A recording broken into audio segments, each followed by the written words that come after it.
সব জায়গায় গুনাহ হবে। এরপরে যদি হাসরের মাঠেও তার গুনাহকে কোনোভাবে মিটাইতে না পারে, সুপারিশ করে হোক, মাপ চায় হোক, যেভাবে হোক যদি মিটাইতে না পারে, তাহলে এই গুনার খাটতে হবে তাকে জাহান্নামে গিয়ে।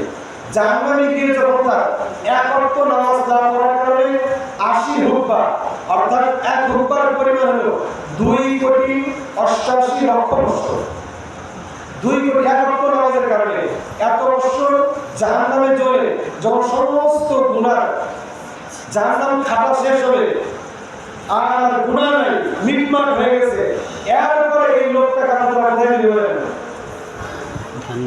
কই দিবে? দোজখে দিবে না জান্নাতে দিবে? এরপরে আল্লাহ তাকে জান্নাতে দিবে। জাহান্নাম খাটার পরে আল্লাহ জান্নাতে দিবে। এইজন্য গুনাহ মাফ করতেই হবে। দুনিয়াতে আল্লাহ তাআলা ব্যবস্থাপনা সহজ রাখছে, শুধুমাত্র এতটুকু বলছে আল্লাহ পিছনের যত গুনাহ আছে সবগুলো আজকে থেকে ছেড়ে দিলাম, ভবিষ্যতে করবো না, এই আয়াতে বাদ দিয়ে দিলাম। আল্লাহ রাসূল সুসংবাদ দেন, আত্তাইবু মিনাজ যামবি কামাল্লাহ যামবালাহু। এইভাবে যদি কেউ তওবা করতে পারে সবগুলো এমনভাবে মাফ হয়ে যাবে, এরপরে সে ঘর থেকে বের হবে একবার আজকে ভবিষ্যতে যেমন গুনাহ না থাকে এরকম পাক পবিত্র হয়ে আল্লাহ তাকে মাফ করে দেবে। সুবহানাল্লাহ। কোন জীবনে গুনাহ মাফ করা কঠিন কিছু না, সহজ। আমার মোবাইলে, আমার ল্যাপটপে যতই ভাইরাস থাক, যদি এমনি ভাইরাস মারে, ফরম্যাট দেন আর কিছু থাকে, সব ফাইল যখন ক্লিয়ার হয়ে যায়, নতুন করে উইন্ডোজ দিলে সব ক্লিন পরিষ্কার হয়ে যায়, ঠিক জীবনটা এমন। জীবনে যত গুনাহ আছে সব কিছু পরিষ্কার হয়ে যায়, এটা আল্লাহ তাআলা নিয়ে যান। এরপরে কোনো দাগই থাকে না। এই গুনাহ বান্দা যেন না করাইতে পারে 24 ঘন্টা শয়তান পিছনে লেগে থাকে। আর আল্লাহ তাআলা চায় কোনো বাহানাতে কোনোভাবে গুনাহ মাফ করা যায় না। এজন্য আল্লাহ তাআলা বাহানা খাটানোর জন্য আল্লাহ তাআলা একটা কাজ করলেন, শবে বরাত দিয়েছেন। শবে বরাতে আল্লাহ তাআলা গুনাহ মাফ করে দেন। তারপরে হিংসুকদেরকে মাফ করবে না, 4 শ্রেণীকে মাফ করে না, তবু গুনাহ মাফ করে দিতে পারে না। এরপর আল্লাহ তাআলা দিলেন রমজান মাস। রমজান মাস পুরা মাস গুনাহ মাফের মাস। পুরা রমজান মাস চলে গেল, তবু গুনাহ মাফ করতে পারলো না এক ব্যক্তি। ঈদের রাত যেদিন সমস্ত সারা পুরা রমজান মাসে যতজনকে দৈনিক ইফতারের সময় আল্লাহ তাআলা 10 লক্ষ মানুষকে মাফ করেন। আর একবারে শেষের দিন, প্রথম দিন থেকে 10 লক্ষ করে জমা করলে শেষের ইফতারের দিন সবগুলোকে যে পরিমাণ হয় এই পরিমাণ মানুষকে আল্লাহ তাআলা ওই মাফ করে দেন। সুবহানাল্লাহ। শুধুমাত্র জাহান্নাম থেকে বাঁচানোর জন্য আল্লাহর একটা পদ্ধতি হলো জাহান্নাম থেকে তাকে সরানো। কুরবানি মাফ করা যায় কিনা এটা উসিলা তালাশ করে শুরু, তবুও তার গুনাহ মাফ হচ্ছে না। ঈদের দিনও নিজের গুনাহ মাফ করাতে পারে না। আল্লাহ বলেন ঠিক আছে 6টা সাক্ষীও রাখো, তুমি একটা মিনিমাট করা যায় কিনা, না তবুও মাফ করাতে পারে না, গুনাহ মাফ করাতে পারে না। এরপর আল্লাহ তাআলা বিধান দিলেন, একটা কাজ করো, তুমি তোমার গুনাহ মাফ করার জন্য আমি নতুন একটা পদ্ধতি সামনে জিলহজ মাস আসতেছে, এই মাসেও তোমার গুনাহ মাফ করার আরেকটা সুযোগ আমি করে দিলাম। সুবহানাল্লাহ। ও ভাই, আল্লাহ তাআলা যে ব্যবস্থা করে দিচ্ছেন, এগুলো আমার আপনার জিন্দেগির গুনাহ মাফ করানোর উসিলা করে দিয়েছেন। 10 তারিখে রোজা রাখবে, একটা রোজা রাখার বিনিময়ে আল্লাহ 1 বছরের গুনাহ আল্লাহ মাফ করে দিয়েছেন। সুবহানাল্লাহ।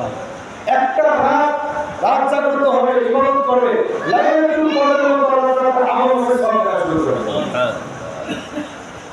এইগুলো আল্লাহ তাআলা রেখে দিবেন। এরপরে গুনাহ থেকে যাচ্ছে না, থাকার সুযোগ নাই, এটা কাজ করো, তুমি আমার ঘর বাইতুল্লাহ টাকা পয়সা দিয়ে হজে যাও। হজে যাওয়ার পরে তওয়াফ করে যদি তুমি বাড়িতে আসবা, তুমি আজকে এমন ভাবে বাড়িতে আসবা যেন কান্নাকা উলিতা আল-ইয়াউম, যেন তুমি আজকে জন্মগ্রহণ করলা। সুবহানাল্লাহ।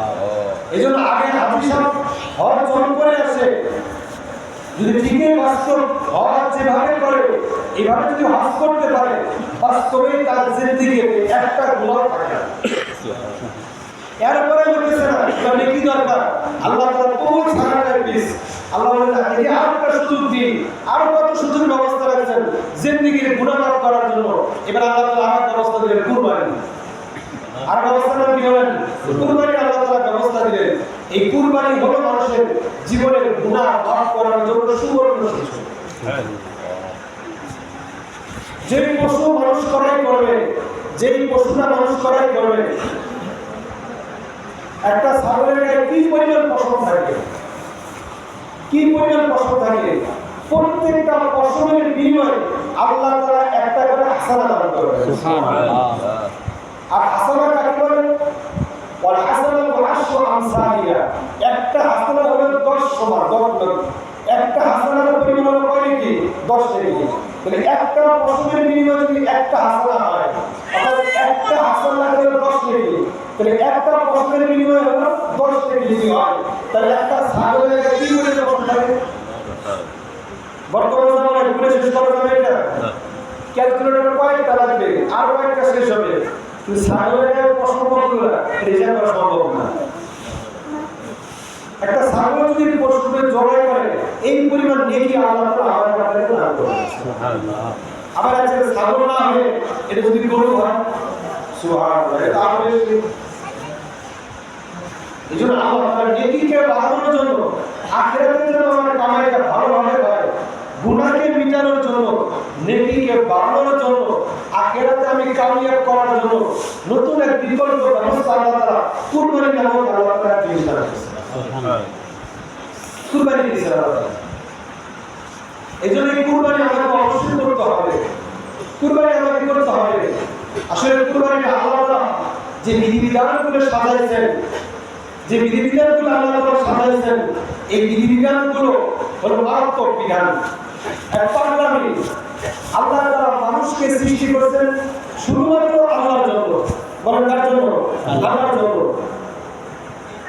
আল্লাহ তাআলা মানুষকে বানিয়েছেন শুধুমাত্র আল্লাহকে ভালোবাসার জন্য, অন্য কিছু করার জন্য না। এজন্য কোরআন আল্লাহ বলে দিয়েছেন, ওয়ালা তাকুনু কাল্লাযীনা রাসূলুল্লাহ, খবরদার ওই ব্যক্তির মতো হও না যারা আল্লাহকে ভুলে যায়। যারা আল্লাহকে ভুলে যায় তার মতো হও না। অর্থাৎ আল্লাহ তাআলা চাচ্ছেন তুমি আমাকে 1 সেকেন্ডের জন্য যেন না ভুলো। নামাজের এত গুরুত্ব কেন এত বেশি? রোজা তো 1 মাস ব্যাপী, তবু রোজা থেকে মানে এবং দামে কার বেশি? নামাজের পাওয়া বেশি। কারণ কি বলতে পারবেন? এর কারণ, মূল কারণ হলো নামাজ আল্লাহু আকবার শুরু করা থেকে শুরু করে সালাম ফিরানো, বাম দিকে সালাম ফিরানো পর্যন্ত পুরো টাইম আল্লাহকে নিয়ে ব্যস্ত থাকা ছাড়া বিকল্প কোনো ব্যবস্থা নেই। মুখ 24 ঘন্টা ব্যস্ত। যখন আমি তাকবীর বলবো আল্লাহু আকবার, একবার চুপ থাকতে শুরু হয়েছে, সালাম পড়তে হবে না, আউযুবিল্লাহ পড়তে হবে না, বিসমিল্লাহ, সূরা ফাতিহা পড়তে হবে, আবার বিসমিল্লাহ পড়তে হবে, আবার সূরা মিলাতে হবে। আচ্ছা, আবার যখন আমি রুকুতে যাচ্ছি ওই সময় কি চুপ থাকা শুরু হয়েছে, তখন কি করে রুকু যেতে হবে, আবার আল্লাহু আকবার করে রুকু যেতে হবে, আবার রুকুতে চুপ থাকা সুযোগ নাই, ওইখানে আমাকে তাকবীর বলতে হবে, আবার আমি বসলাম সামিআল্লাহু লিমান হামিদা, আবার তাও চুপ না, রব্বানা চুপ থাকার সুযোগ নাই। সালাম ফিরানো পর্যন্ত চুপ থাকার কোনো সুযোগ নাই। যেহেতু চুপ থাকার কোনো সুযোগ নাই, এই জন্য নামাজের দাম এত বেশি। কারণ এক মুহূর্ত বান্দা যেন আল্লাহকে না ভুলে যায়। কিন্তু তারপর বান্দা যদি ভুলে যায়, এই জন্য বান্দা যখন আল্লাহকে ভুলে না, আল্লাহ তাআলার সাথে সম্পর্ক হয়। এই জন্য কিতাবে আছে, আস-সালাতু মি'রাজুল মুমিনিন, নামাজ হলো বান্দার আল্লাহ তাআলার সাথে মেরাজ, সাক্ষাতের ব্যবস্থা করা। কিন্তু বান্দা তো আল্লাহকে দেখতে পারবে না। দৈনিক যখন দিনে 5 বার সে সালাত আদায় করতেছে, নামাজ পড়তেছে, আর তার ভিতরে অস্থিরতা বাড়তেছে, তার ভিতরে অস্থিরতা বাড়তেছে, যখন তার ভিতরে অস্থিরতা যখন বাড়তেছে, সে অস্থির হয়ে যেতেছে। কারণ আল্লাহ তাআলাকে সিজদা করতেছে, কিন্তু আল্লাহ তাআলাকে দেখতেছে না। সিজদা করতেছে আল্লাহ তাআলাকে, কিন্তু আল্লাহ তাআলাকে দেখা যাচ্ছে না। এজন্য সে শুরু করে পাগলামি। এজন্য কেউ যখন তাকে ভালোবাসে তখন তার পরিচয় নেয়, তার খোঁজ খবর নেয়। যখন তাকে না পায় তখন সে না খেয়ে থাকে। এই জন্য আল্লাহকে যেন বান্দা পাগল হয়ে যায়। এই জন্য আল্লাহ তার দ্বিতীয় ব্যবস্থাপনা রাখলেন, যে তুমি আমার জন্য না খাও, না খেয়ে থাকো। এরপরে আল্লাহ তার রোজা দিয়ে দিচ্ছে, 1 মাস তার না খেয়ে থাকো। এই না খেয়ে থাকার জন্য বলেন আল্লাহর জন্য সরাই অথবা আপনি পিছনে যেতে পারেন। দ্বিতীয় ব্যবস্থাপনা রোজা। প্রথমে বান্দা এদিকে খেয়াল করে, প্রথমে বান্দা নামাজের ভিতরে অস্থিরতা হয়ে গেছে, আল্লাহকে দেখবে, আল্লাহর সাথে সাক্ষাৎ করবে, কিন্তু পাচ্ছে না যখন সাক্ষাৎ হতেছে না, ঠিক আছে আমি না খেয়ে থাকবো, এই জন্য না খেয়ে যেন বান্দা থাকে, এই জন্য আল্লাহ তাআলা কি দিয়েছেন? রোজা রেখে দিয়েছেন। রোজা রাখতেছে তবু মানতেছে না, তবু সে অস্থির হয়ে যেতেছে যে আল্লাহ আপনার সাথে বাঁচবো না। এই জন্য একজন যখন যে তাকে ভালোবাসে তাকে অনেক গিফট দেয়, তাকে অনেক কিছু হাদিয়া দেয়, তাকে অনেক কিছু দিতে হয়। ঠিক আল্লাহ বলে তুমি আমার জন্য যাকাত দাও, টাকা পয়সা খরচ করো, ফিতরা দাও, কুরবানি করো, এটা করো, টাকা পয়সা খরচ করো, যাকাত দাও আমার জন্য। যত টাকা আছে এর থেকে 40 ভাগের একবার আমার নামে খরচ করতে হবে, এটা দিতে হবে। পুরা বিধানগুলো আল্লাহ তাআলা এমন করে সাজাইছেন যেন আশেক মাসুকের খেলা, যেন আল্লাহ তাআলাকে পাওয়ার জন্য ব্যবস্থা করে। বড় টাকা পয়সা খরচ করতেছে কিন্তু দিনের ব্যাকুলতা অস্থিরতা কমতেছে না। আল্লাহ একটা কাজ করো, তবু যদি কমতেছে না, তুমি দৈনিক তাকে চেষ্টা করো, তাকে দেখতেছো না, আর মনে রেখো লান তাওয়ানি, আমাকে তুমি দেখতেও পারবে না, তাকে আমরা কাজ করতে পারি তোমার মনে ঠান্ডা করার জন্য, চোখকে শীতল করার জন্য, মনের ভাবাটা মিটানোর জন্য। তুমি এক জায়গায় যেতে বলো, ওইখানে গেলে তুমি আমার ঘরটা দেখতে পারবা। যদি মালিককে না দেখতে পারে, কমপক্ষে ঘরটা দেখলেও মনে শান্ত। যখন কোনো মায়ের সন্তান মারা যায়, ওই মায়ের থেকে বাচ্চা কাপড় নিতে পারবে না, অথবা 5 বছরের বাচ্চা মারা গেছে, কাপড়গুলো কি করবে না? স্বামী যদি মারা যায়, স্ত্রী তার কাপড় চোপড় যত্ন করে রাখে। সন্তান যদি মারা যায়, মায়ের জন্য কাপড় চোপড় যত্ন রাখে, কি হিসাবে রাখে? স্মৃতি হিসাবে রাখে। যদিও জামার ভিতরে মানুষটা নাই, কি হয়েছে, কিন্তু জামাগুলো দেখে আমি তাকে স্মরণ করি, জামার ভিতরে তাকে সে স্মরণ করে, স্মৃতি হিসাবে মায়ের সবসময় রাখে, সবসময় তার স্মৃতি চালু করে। আল্লাহ বলেন দুনিয়াতে যে চোখ আমি তোমাকে দিচ্ছি, এই চোখ দিয়ে তো আমাকে দেখা সম্ভব না। তুমি একটা কাজ করো, কিছু টাকা পয়সা খরচ করে মক্কা মদিনায় চলে আসো, তুমি আমার কাবা শরীফ বাইতুল্লাহ আমার ঘরে তুমি সরাসরি দেখতে পারবে। এই জন্য যত টাকা পয়সা লাগাও, কোনো ব্যক্তি সে তার টাকা দিকে তাকায় না, মালিক তাকে ডাকছে, আল্লাহ যেহেতু ডাকছে। যদি কোনো প্রেমিকা দুনিয়াতে কেউ ডাকে যে এরা 3 মাস আসতে হবে, মানে না, চলে গেল, যেখানে ডাকে ওইখানে যেমন সারা যায়। যখন আল্লাহ ডাকছে কাবা শরীফে, এবার আমি যাবো, এই জন্য বলতে হয় লাব্বাইক আল্লাহুম্মা লাব্বাইক, আল্লাহ আমি হাজির, আমি উপস্থিত, আমি সরে যাই না, আমি আপনার ডাকে সাড়া দিচ্ছি। সুবহানাল্লাহ, এটা লাব্বাইক বলতে হয়, আমি আপনার ডাকে সাড়া দিচ্ছি। এবার এই ব্যক্তি 6 লাখ 7 লাখ 7.5 লাখ টাকা খরচ করে রওনা দিয়েছে। বলেন সে কার জন্য রওনা দিয়েছে? মক্কা মদিনার দৃশ্য দেখার জন্য না আল্লাহর হুকুমকে পূরণ করার জন্য? আল্লাহর জন্য পাগল হওয়ার জন্য। আরে তুমি তো আমার জন্য পাগল হয়ে থাকতে হবে, আমার জন্য যদি পাগল হয়ে থাকতে হবে, একটা কাজ করো, পাগলের সুরত ধরো। এই জন্য হজের সিস্টেম নেই এমন, মাথা টুপি করতে পারবে না। যারা হজ করে মাত্র 2টা কাপড়, এখানে একটা লুঙ্গি থাকবে, তার চাদর থাকবে, শরীরে আপনার বাড়িতে যত দামের জুব্বা থাকা গেল, পাঞ্জাবের শার্ট থাকা গেল, পড়ার সুযোগ আছে? সুযোগ নাই। পাগলের মতো বেশ ধরো, 2 কাপড়, সারা 2টা কাপড় গলার ভিতরে পেঁচাই নিয়ে মাথায় টুপি দেওয়ার সুযোগ নাই। গোসল করতে পারবে না, কেউ দিতে পারবে না, আতর ব্যবহার করার সুযোগ নাই। হজের ভিতরে আতর ব্যবহার করার অনুমতি নেই। পাগলের মধ্যে ঘুরতে হবে। আর কাবা শরীফ 2টা কাপড় করে ঘুরতেছে আর বলতেছে লাব্বাইক আল্লাহুম্মা লাব্বাইক, লাব্বাইক আল্লাহুম্মা লাব্বাইক। আল্লাহ আমি আপনার দরবারে হাজির হয়েছি, আমি সেই সুদূর কত দূর থেকে অনেক কষ্ট করে কত দূর আমি সেই ঠাকুরগায় আমি আপনাদের সিজদা করতাম, দেখতাম না। এবার আপনার ঘরটা দেখে আমার মনটা অনুসরণ করে বলতেছে। এবার 7 চক্কর দিতে হয়, 7টা চক্কর দিবে। মিনা এবং মিনার ভিতরে সাফা মারওয়ার ভিতরে দৌড়াদৌড়ি করতেছে, অস্থির হয়েছে। আর যেন সে বলে বলতেছে আপনি ঘর, যেহেতু আপনার ঘর, ভিতরে তো অবশ্যই আপনি আছে, এবার দরজা খুলেন। কাবার ঘর, কাবার একটা ঘর, সাদা মাথা একটা ঘর, নাই কোনো চাকচিক্য আছে? কোনো চাকচিক্য নাই। সাদা মাথায় কাবার ঘরের এত আকর্ষণ, এত পাওয়ার, সমস্ত মানুষের দিল ঠান্ডা করার জন্য একটা কাবা শরীফ যথেষ্ট। কিন্তু আফসোস হলো কপাল করার একটা মিষ্টি আছে, যাদের কারণে টাকা পয়সা দিয়েছে, ধন সম্পদ দিয়েছে, লাভবাহিক করার সুযোগও দিয়েছে, সুস্থতা দিয়েছে, ব্যবস্থা করে দিয়েছে, তবুও সে হজ করতে পারে না। বুঝতে হবে এটা আল্লাহ তাআলার আশিক না, সে আল্লাহ তাআলার বর্তমানে দুনিয়াতে বেঁচে থাকা দুশমন হয়ে বেঁচে আছে। যাকে আল্লাহ সামর্থ্য দিচ্ছে, যাকে আল্লাহ তাআলা ব্যবস্থা দিচ্ছে, আল্লাহ হলেন মাসুক, তিনি তার আশিককে ডাকতেছে, জামাতে একটু সময় সাক্ষাৎ করে দাও, টাকা আমি দিচ্ছি, জান আমি দিচ্ছি, মাল আমি দিচ্ছি, সবাই আমি দিচ্ছি, খরচাপাতি আমি দিচ্ছি, সব ব্যবস্থাপনা আমি তোমাকে, গাড়ি ভাড়া আমি করে দিচ্ছি, সব করে দেওয়ার পরে তুমি আমার সাথে আমার ঘরে এসে সাক্ষাৎ যদি না করো, বলেন এটা কি বন্ধুর পরিচয় না শত্রুর পরিচয়? সাধারণ শত্রু নয়, বুঝা গেল সে তার দিনের ভিতরে আল্লাহর মহব্বত লালন করে না, সে যে সেজদা দিচ্ছে, ধোকাবাজি সেজদা দিয়েছে, আল্লাহর সাথে সাক্ষাৎ করতে চায় না, আল্লাহ ডাকছে তবু সে যেতে চায় না। এই জন্য সমাজে যারা হজ ফরজ হজ করে, যারা চলাফেরা করতেছে, এরা প্রকৃতভাবে আল্লাহর বন্ধু হয়ে বেঁচে আছে না, বরং তারা আল্লাহ তার শত্রুর জমিনে বসবাস করেছে।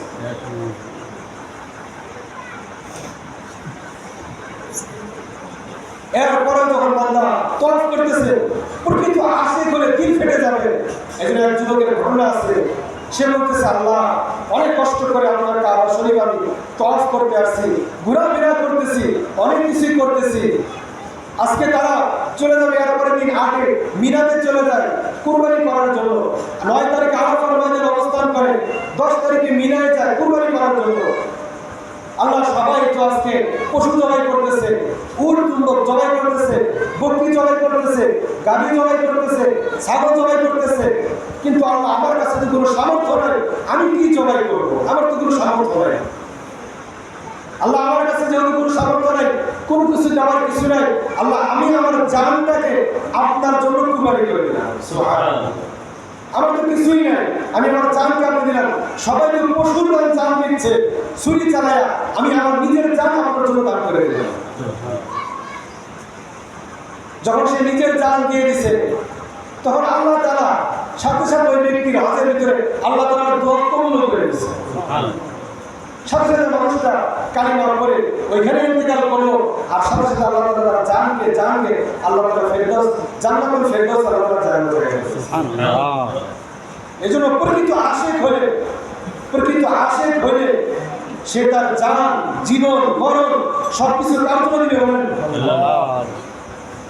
বলেন তো? এই কুরবানির ইতিহাস যদিও সূচনা সে আদম আলাইহিস সালাম থেকে। একবার সাহাবা রাদিয়াল্লাহু তাআলা আল্লাহ রাসূলকে জিজ্ঞাসা করেছিলেন, ইয়া রাসূলুল্লাহ মা হিয়া আল-আযওয়াহি, এই কুরবানিটা কি জিনিস, কুরবানি এটা কি? আল্লাহ রাসূল উত্তর দিয়েছেন, হিয়া সুন্নাতু আবিকুম ইব্রাহিম, এই কুরবানি হলো, এই কুরবানি কি জানো? তোমাদের জাতির পিতা ইব্রাহিম আলাইহিস সালামের আদর্শ। কুরবানি কার আদর্শ বলেন? হযরত ইব্রাহিম আলাইহিস সালামের আদর্শ। হযরত ইব্রাহিম আলাইহিস সালাম কি আদর্শ? ইব্রাহিম আলাইহিস সালাম নিজে ঘোষণা দিয়েছেন, ইন্না সালাতি, আল্লাহ আমার এই সিজদা, নামাজ, ওয়া নুসুকি, আমার এই পশু জবাই, যত কিছু জবাই করতেছে, ওয়া মাহইয়ায়া, শুধু আমার এই পশু জবাই না, শুধু আমার বাড়ি ত্যাগ করে না, শুধু আমার গাড়ি ত্যাগ করে না, শুধু স্ত্রী ত্যাগ করে না, আপনার জন্য সব দিতে সব নিয়ে নেওয়ার পরে যদি সবকিছু দেওয়ার পরে যদি আমরা জানো চান, ও মাহিয়ায়া ও মামাতি, আমার জীবন আমার মরণ, যতদিন বাঁচবো আপনার জন্যই বাঁচবো, যেদিন মরবো আপনার জন্যই মরবো। লিল্লাহি রাব্বিল আলামিন, শুধুমাত্র আল্লাহ আপনার জন্য, আর কারোর জন্য নয়। ইব্রাহিম আলাইহিস সালামের আদর্শ হলো এটা, জীবন দিয়ে দেওয়া। আপনি খেয়াল করেন তো কুরবানির ইতিহাসটা যে কায়েম হয়েছে, ইব্রাহিম আলাইহিস সালাম কতবার স্বপ্ন দেখছে তুমি তোমার প্রিয় বস্তুকে জবাই করো। উনি দেখলেন ওনার প্রিয় বস্তু দুনিয়ার ভিতরে কে? বলেন ওনার ছেলে ইসমাইল। 90 বছর পরে দোয়া করার পরে সন্তান পাইছেন। এই সন্তান আদরের হবে কিনা? 90 বছর পরে দোয়া করার পরে পাইছেন। আল্লাহ তাআলার একটা সিস্টেম হলো, আল্লাহর সিস্টেম হলো তুমি আমার জন্য আমারে থাকতে হবে। যদি আমার থেকে বেশি না, আমার থেকে কম যদি কারোর সাথে মহব্বত হবে, আমি এটা হারিয়ে দেবো। এটা আল্লাহ তাআলা নিয়েছেন। দুজনের মধ্যে ভালোবাসা আল্লাহ তাআলা বেশি করে টিকায় রাখবেন না, খটকাটা লাগাবে। এই খটকা কে লাগায় বলেন? আল্লাহ লাগায়। স্বামী স্ত্রীর ভিতরে মাঝে মধ্যে ফাঁকা, এত মহাব্বত, তারপরে কি নিয়ে লাগবে, কোনো কারণ নেই। এটা কে লাগায়, কেন লাগায় বলতে পারবেন? এবার স্বামী মন খারাপ, ভালো লাগে না, নামাজ পড়ে মসজিদে দোয়া করতেছে, আল্লাহ আল্লাহ কাছে দোয়া করতেছে। স্ত্রীও স্বামী যেন ভালো হয় আল্লাহ কাছে দোয়া করতেছে, আল্লাহ বলে এবার তো লাইনে এসো, তুমি আমার হয়ে থাকো, তুমি আমার হয়ে থাকো। তুমি এতদিন তোমার দুজন ছিল, আরে তোকে বানাইছি আমি, তোকে বানাইছি আমি, সৃষ্টি করছি আমি, সব কিছু দিলাম আমি, আর তুই শুধু আমাকেই ভালোবাসবি, এই জন্য তো আমি বানাইছি। আর তুই আমাকে বাদ দিয়া আমার মন কতদিন বাড়তেছে, ওটা বেশি দিন টিকাবো না, ওটা একটু কমাই দিবি। এর মাঝে কোরআন শরীফ অহরহ হযরত ইয়াকুব আলাইহিস সালাম নবীর দিলের ভিতরে কি সন্তানের মহব্বত বেশি থাকবে না আল্লাহর মহব্বত বেশি থাকবে? আসলে আল্লাহরই ছিল, কিন্তু মাঝে মাঝে একটু সন্তান ইসমাঈল আলাইহিস সালাম দেখতেও সুন্দর এবং ছিলেন নবী হবেন যেহেতু বারবার একটু তাকায়, আল্লাহর গায়রতে লেগে গেছে, এতবার তাকাও কি জন্য? আল্লাহ করতেছে, কোনো কারণ নাই। বলেন আল্লাহ করছে কিনা? ও ভাই বুঝতেছে কিনা? আল্লাহ করছে কিনা? আল্লাহ করে দেখাইছে, ওই মহব্বত টিকায় রাখবে না। অথচ দুজনেই নবী, ইব্রাহিম আলাইহিস সালাম নবী, ইসমাঈল আলাইহিস সালাম নবী, হাজরা আলাইহিস সালাম অনেক মা উনার মাধ্যমে জমজমের পানি চালিয়ে গেছে, কত কিছু সাফা মারওয়ার বরফের চালিয়ে গেছে, এত দামি হওয়া সত্ত্বেও একটু আলাদা আলাদা কেন করতেছে? আল্লাহ বলেন, এটা কে করে বলেন তো? আল্লাহ করতেছে।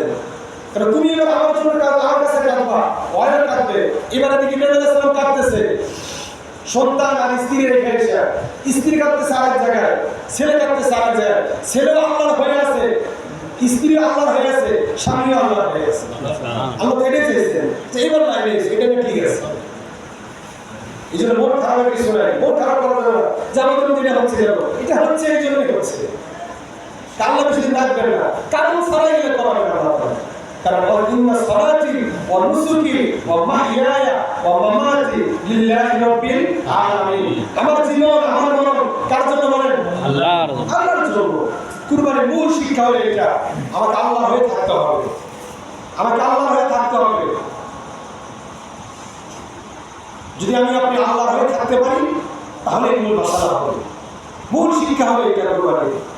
এই জন্য এই জীবন অন্য কারোর জন্য হতে পারে না। জীবন যিনি দিচ্ছেন, জীবন উৎসর্গ তার জন্য। মানে আমার আপনার জীবন কে দিচ্ছেন? যিনি জীবন দিচ্ছেন উনাকে সন্তুষ্টি করার জীবনের টার্গেট।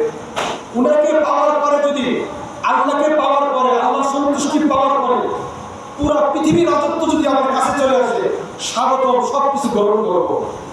এটাইতে সুলাইমান আলাইহিস সালাম এই জন্য রাজত্ব গ্রহণ করেছিলেন।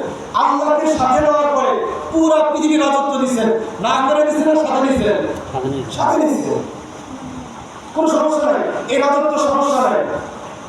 হযরত ওমর রাদিয়াল্লাহু তাআলা অর্ধজাহানের বাদশা ছিলেন, আল্লাহকে বাদ দিয়ে আল্লাহকে সাথে নিয়ে, আল্লাহকে ঠিক করার পরে আপনি আমার তো, আমি আপনার তো, ঠিক আছে, এরপরে পুরো অর্ধেক কেন সারা পৃথিবীর বাদশাহী হলে ওমরের কোনো সমস্যা নেই।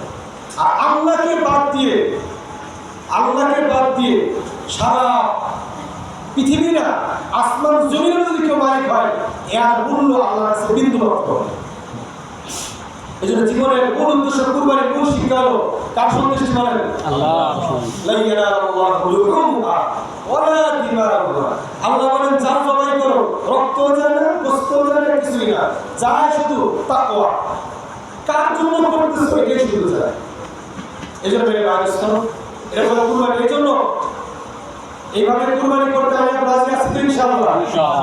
এই জন্য কুরবানি হলো, কুরবানির মূল গুরুত্ব হলো আল্লাহর জন্য। আজকে যদি আমার সন্তান যদি আজকে জবাই করতে হইতো, ইব্রাহিম আলাইহিস সালামের আদর্শ আল্লাহ রাসূল বলেছেন, ইয়া সুন্নাতু আবিকুম ইব্রাহিম, এটা হলো তোমাদের পিতা ইব্রাহিম আলাইহিস সালামের আদর্শ। ইব্রাহিম আলাইহিস সালামের আদর্শ কি? সন্তান জবাই করা। উনি স্বপ্ন দেখছেন, কয়েকবার স্বপ্ন দেখার পরে নিজের সন্তানের কথা ঠিকই ছুরি চালাইছেন। আজকে যদি আমার সন্তান কি করে, ছুরি চালাতে দিতে কয়েকদিন খুশি হইতো, কয়েকদিন গোস্ত খাওয়া নিয়ে করতো, যা ছেলেবেলা গোটা চাইছে, এবার আমার ছেলেকে জবাই করে ভালো বস্তু খাওয়া হবে। এটা কথা দেখতে বলেন, কান্না রোল করে যেত, কিন্তু করতে দিয়েছে কার জন্য? আল্লাহর জন্য। আল্লাহ তাআলা খুব বলছে, আল্লাহ তাআলা জবাই করতে দেবে না, সিস্টেম চালু রাখছেন, ছেলেকে সবাই নিয়ে দুর্বা দিয়ে দিচ্ছেন, দুর্বা জবাই করো আর আজীবন করো।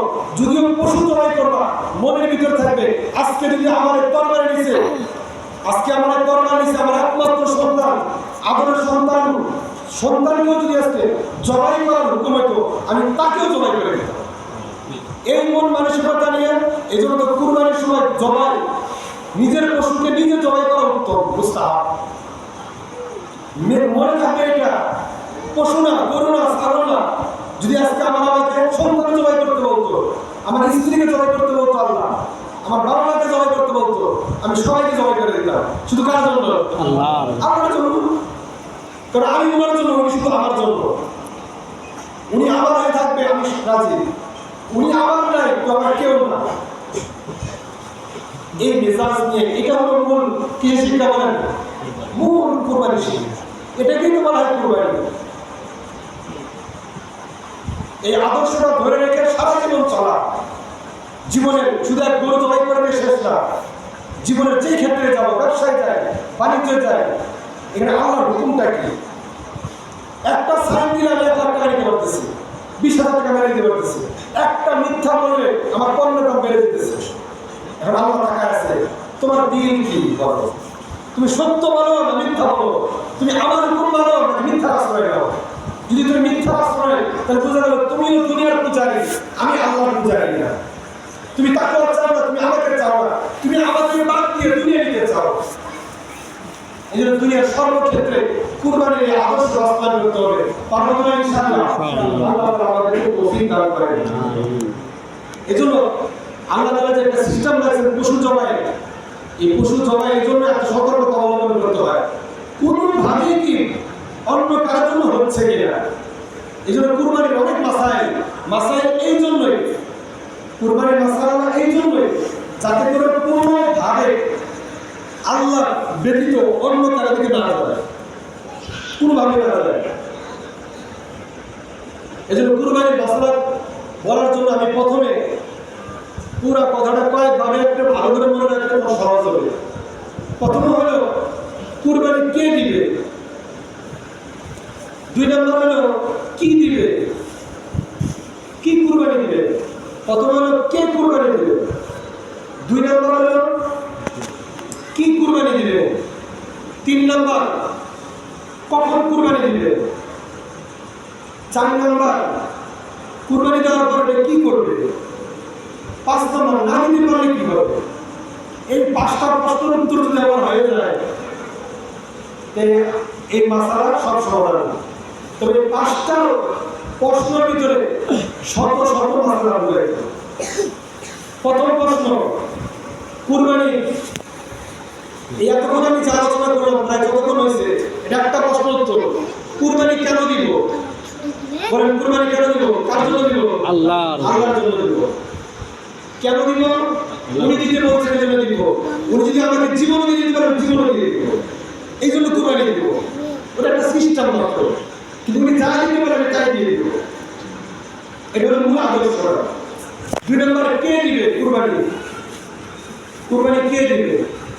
যার উপরে 3 দিন, ঈদের দিন, ঈদের পরের দিন, তারপরের দিন, 10 জিলহজ, 11 জিলহজ, 12 জিলহজ, এই 3 দিনে যার কাছে 52.5 তোলা রূপা বা রূপার পরিমাণ টাকা বা ওই পরিমাণ জিনিসপত্র, যে জিনিসগুলো প্রয়োজনের অতিরিক্ত, ঋণের অতিরিক্ত, এই 2 জিনিসের ব্যতীত যা হয় এর মূল্যটা যদি 52.5 তোলা রূপার পরিমাণ হয়, তাহলে তাকেই কুরবানি করতে হবে।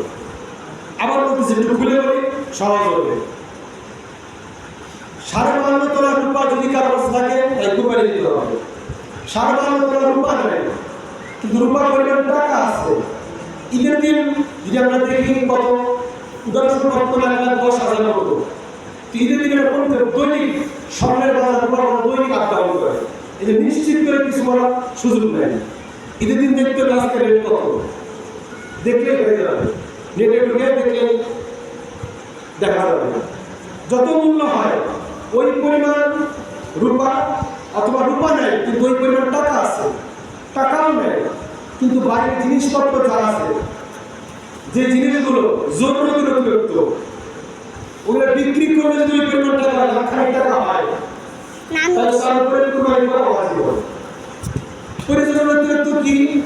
পরিজনের অতিরিক্ত হলো 3-4টা বাড়ি করে আছে, কোন দরকার নেই, থাকে এক বাড়িতে আর 2টা বাড়ি পড়ে আছে, ওই 2টা বাড়ি যদি বিক্রি করা হয় কত দাম হবে? এটা একটা যুক্ত হবে। এই দ্বিতীয় বাড়ি তৃতীয় বাড়ি এর প্রয়োজন অতিরিক্ত হ্যাঁ, তবে যেটা ভাড়া দিয়ে রাখছে তখন করে সেটা প্রয়োজনের জন্য ভাড়া দিচ্ছে, ওটা হিসেবে দিব। আর যদি ভাড়া না দেয় এমনি বাড়ি করছে, থাকেও না, এমনি বাড়ি করে রাখছে, টাকা পয়সা দিয়ে করে বাড়ি করে রাখছে, এখানে একটা বাড়ি করছে, এখানে একটা বাড়ি করছে, তো ওই বাড়ির টাকা হিসাব হবে। প্রয়োজনের অতিরিক্ত অনেকগুলো পাঞ্জাবি ঈদ আসলে কাপড় বানায়, পাঞ্জাবি জুতা এসে বহুত কিছু, নারী ও পুরুষ কাপড় বানায় শুধু জমা করতেছে আলমারি ভাড়া।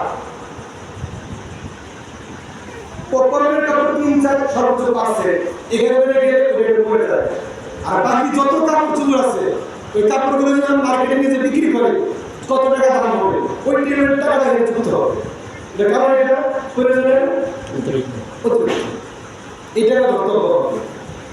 বাড়িতে সাধারণ নিচে বিশাল বড় টিভি আছে, টিভির কোনো প্রয়োজনের মধ্যে নেই, টিভির টাকা এই মুহূর্তে যদি টিভিটা বিক্রি করে কত টাকা হবে, ওই টাকা যুক্ত হবে। মা বোনের নাকের ফুল, কানের দুল, গলার হার, পায়ের নুপুর, কোমরবন্ধনী, সিঁথিকাঠি, স্বর্ণ রূপা যা আছে দেখো সব প্রয়োজন যতই দাম হোক দেখো, ওই সবগুলো জিনিস এখন বাজারে বিক্রি করলে যা দাম হবে এই টাকাটাও এখানে যুক্ত হবে, এই টাকাটাও যুক্ত হবে। এই সবগুলো টাকা যুক্ত হলে যে লাখ খানিক টাকা হয়ে যায় তাহলে তার উপরে কুরবানি পাওয়া যায়। যাকাত সবার উপরে ফরজ হয় না, কিন্তু কুরবানি অনেকের উপরে ফরজ হয়ে যায়, আবশ্যক। যাকাত আমাদের 1 বছর থাকতে হয়, কিন্তু কুরবানি দিতে পারি 3 দিন, কুরবানি চাইবে না 3 দিন, ঈদের দিন, তারপর দিন, 10, 11, 12। যদি কোনো নারী, যদি কোনো মানবের স্বামীর বাড়ি থেকে জমি জমা পাইছে, এই জমি জমা পাওয়ার পরে ওটা তার কোনো জরুরত হবে না, কারণ তার খানা দানা, পোশাক আদি, থাকার ব্যবস্থা সব স্বামী করছে। আর এবার তার বাবার বাড়ি থেকে এসে 1 বিঘা 500 লোক 300 লোক জমি পেয়েছে, এবার ওই নারীর উপরে কুরবানি করা ওয়াজিব হবে। যাকাত দেওয়া ওয়াজিব হবে না, জমির উপরে যাকাত আসে না, কিন্তু কুরবানি দিতে হবে। কেন কুরবানি দিতে হবে? এই জমির কুরবানি দিতে হবে কারণ তার জরুরত অতিরিক্ত। আর 3 শতক জমির দাম যদি 1 লাখ টাকা বা তার থেকে বেশি হয় তার কুরবানি ওয়াজিব, কুরবানি করতে হবে। এইভাবে প্রয়োজন অতিরিক্ত আছে। এবার বলি কোন ঋণ, ঋণের অতিরিক্ত হতে হবে। ঋণ 2 ধরনের, একটা হলো সংসার চলার জন্য ঋণ করা, সংসার চলার জন্য তারা ঋণ করতে গেছে পরিবার চালানোর জন্য, আর একটা ঋণ করতে ব্যবসা করার জন্য, ধরো আমি 1 লাখ টাকা কাপড় কিনছি ব্যবসার জন্য, এই ঋণ ভাগ করবো না। কোন ঋণ ভাগ করবো? যে ঋণ নিজের পরিবারের ভাগ করার জন্য, একেবারে চাউল নেই, তো আমি 2 বছর চাউল নিয়েছি, 2 বছর 4-5 হাজার টাকা আছে শুরু, এই 5,000 টাকা ঋণ ভাগ করবো। এই ঋণের ধরো এই ঋণ থাকলে ঋণ পরিশোধ করতে হবে আমাদের। ঋণের অতিরিক্ত যদি টাকা খাই হয় তখন কুরবানি করতে হবে। এই যে চাউল দোকানের টাকা বাকি, তেলের দোকানের টাকা বাকি, সার বিষয় দোকানের টাকা বাকি, এইখানে টাকা ধরতে হবে, ঋণেরও ধরতে হবে। কিন্তু ব্যবসা করতে চাইছে ঋণ করছে, কাপড়ের ব্যবসা, ভুট্টার ব্যবসা, বিভিন্ন ইন্ডাস্ট্রির ব্যবসা, তাহলে বাংলাদেশের কাজ করে কোনো ব্যবসা হবে না। যত বড় লোক আছে দেখবেন যে একজন 1 লাখ, 2 লাখ, 8 লাখ, 10 লাখ বহু টাকা ঋণ হয়ে আছে, কিন্তু ঋণ হওয়া সত্ত্বেও তার উপর কুরবানি ওয়াজিব। কারণ ওই ঋণ কিসের জন্য? ব্যবসার জন্য, নিজের পজিশন বাড়ানোর জন্য। আর যে ঋণ কুরবানির জন্য বাধাগ্রস্ত, এই ঋণ হলো ওই ঋণ যে ঋণ সংসার চালানোর জন্য খরচ করা হয়, ঋণ করা হয়েছে ওই ঋণ। বুঝছেন না? ঋণ কোন ঋণ ধরবো? এই বলো ঋণের কথা। যদি এই পরিমাণ টাকা কার থাকে তাহলে তার উপরে কুরবানি ওয়াজিব। 2 নম্বর বলি এটা তো বললাম কে দিবে। হ্যাঁ, এখানে আমার শুধু একটা তো থাকলে হবে না, মুসাফিরের উপরে সফর করতে যাচ্ছে তারপরে কুরবানি ওয়াজিব না। ছোট নাবালক বাচ্চা অনেক টাকার মালিক, বাবা মারা গেছে, তারপরে কুরবানি ওয়াজিব না। বালক হতে হবে, মুকিম হতে হবে, মুসাফির ব্যক্তির উপর কুরবানি ওয়াজিব না। এই চিল্লাই চলে গেলে তারপর কুরবানি ওয়াজিব না, দিলে ভালো কিন্তু কুরবানি ওয়াজিব না। 3 নম্বর হলো কুরবানি। 3 নম্বর হলো যদি কারো আছে দুটা বললাম, একটা হলো কি বললাম, এক নম্বর না, এটা বললাম যে মুসাফিরের ব্যক্তির উপরে। 3 নম্বর একটা বলছে পাগলের উপর কুরবানি ওয়াজিব না। সুস্থ মস্তিষ্ক হতে হবে, পাগলের উপর কুরবানি ওয়াজিব না। তার নাবালকের উপর ওয়াজিব না, মুসাফিরের উপর ওয়াজিব না, পাগলের উপরে ওয়াজিব না, বাকি সবার উপরে ওয়াজিব। এই 3 নম্বর মনে রাখতে হবে। এরপর আসে এটা বললাম যে কে কর দিবে, কি দিবে, কেমন পশু হতে হবে। পশু হইতে হবে কয়েক ধরনের পশু শুরু হতে হবে, অন্য পশু হতে হবে না। তার মধ্যে 1 নম্বর হলো ভেড়া অথবা দুম্বা।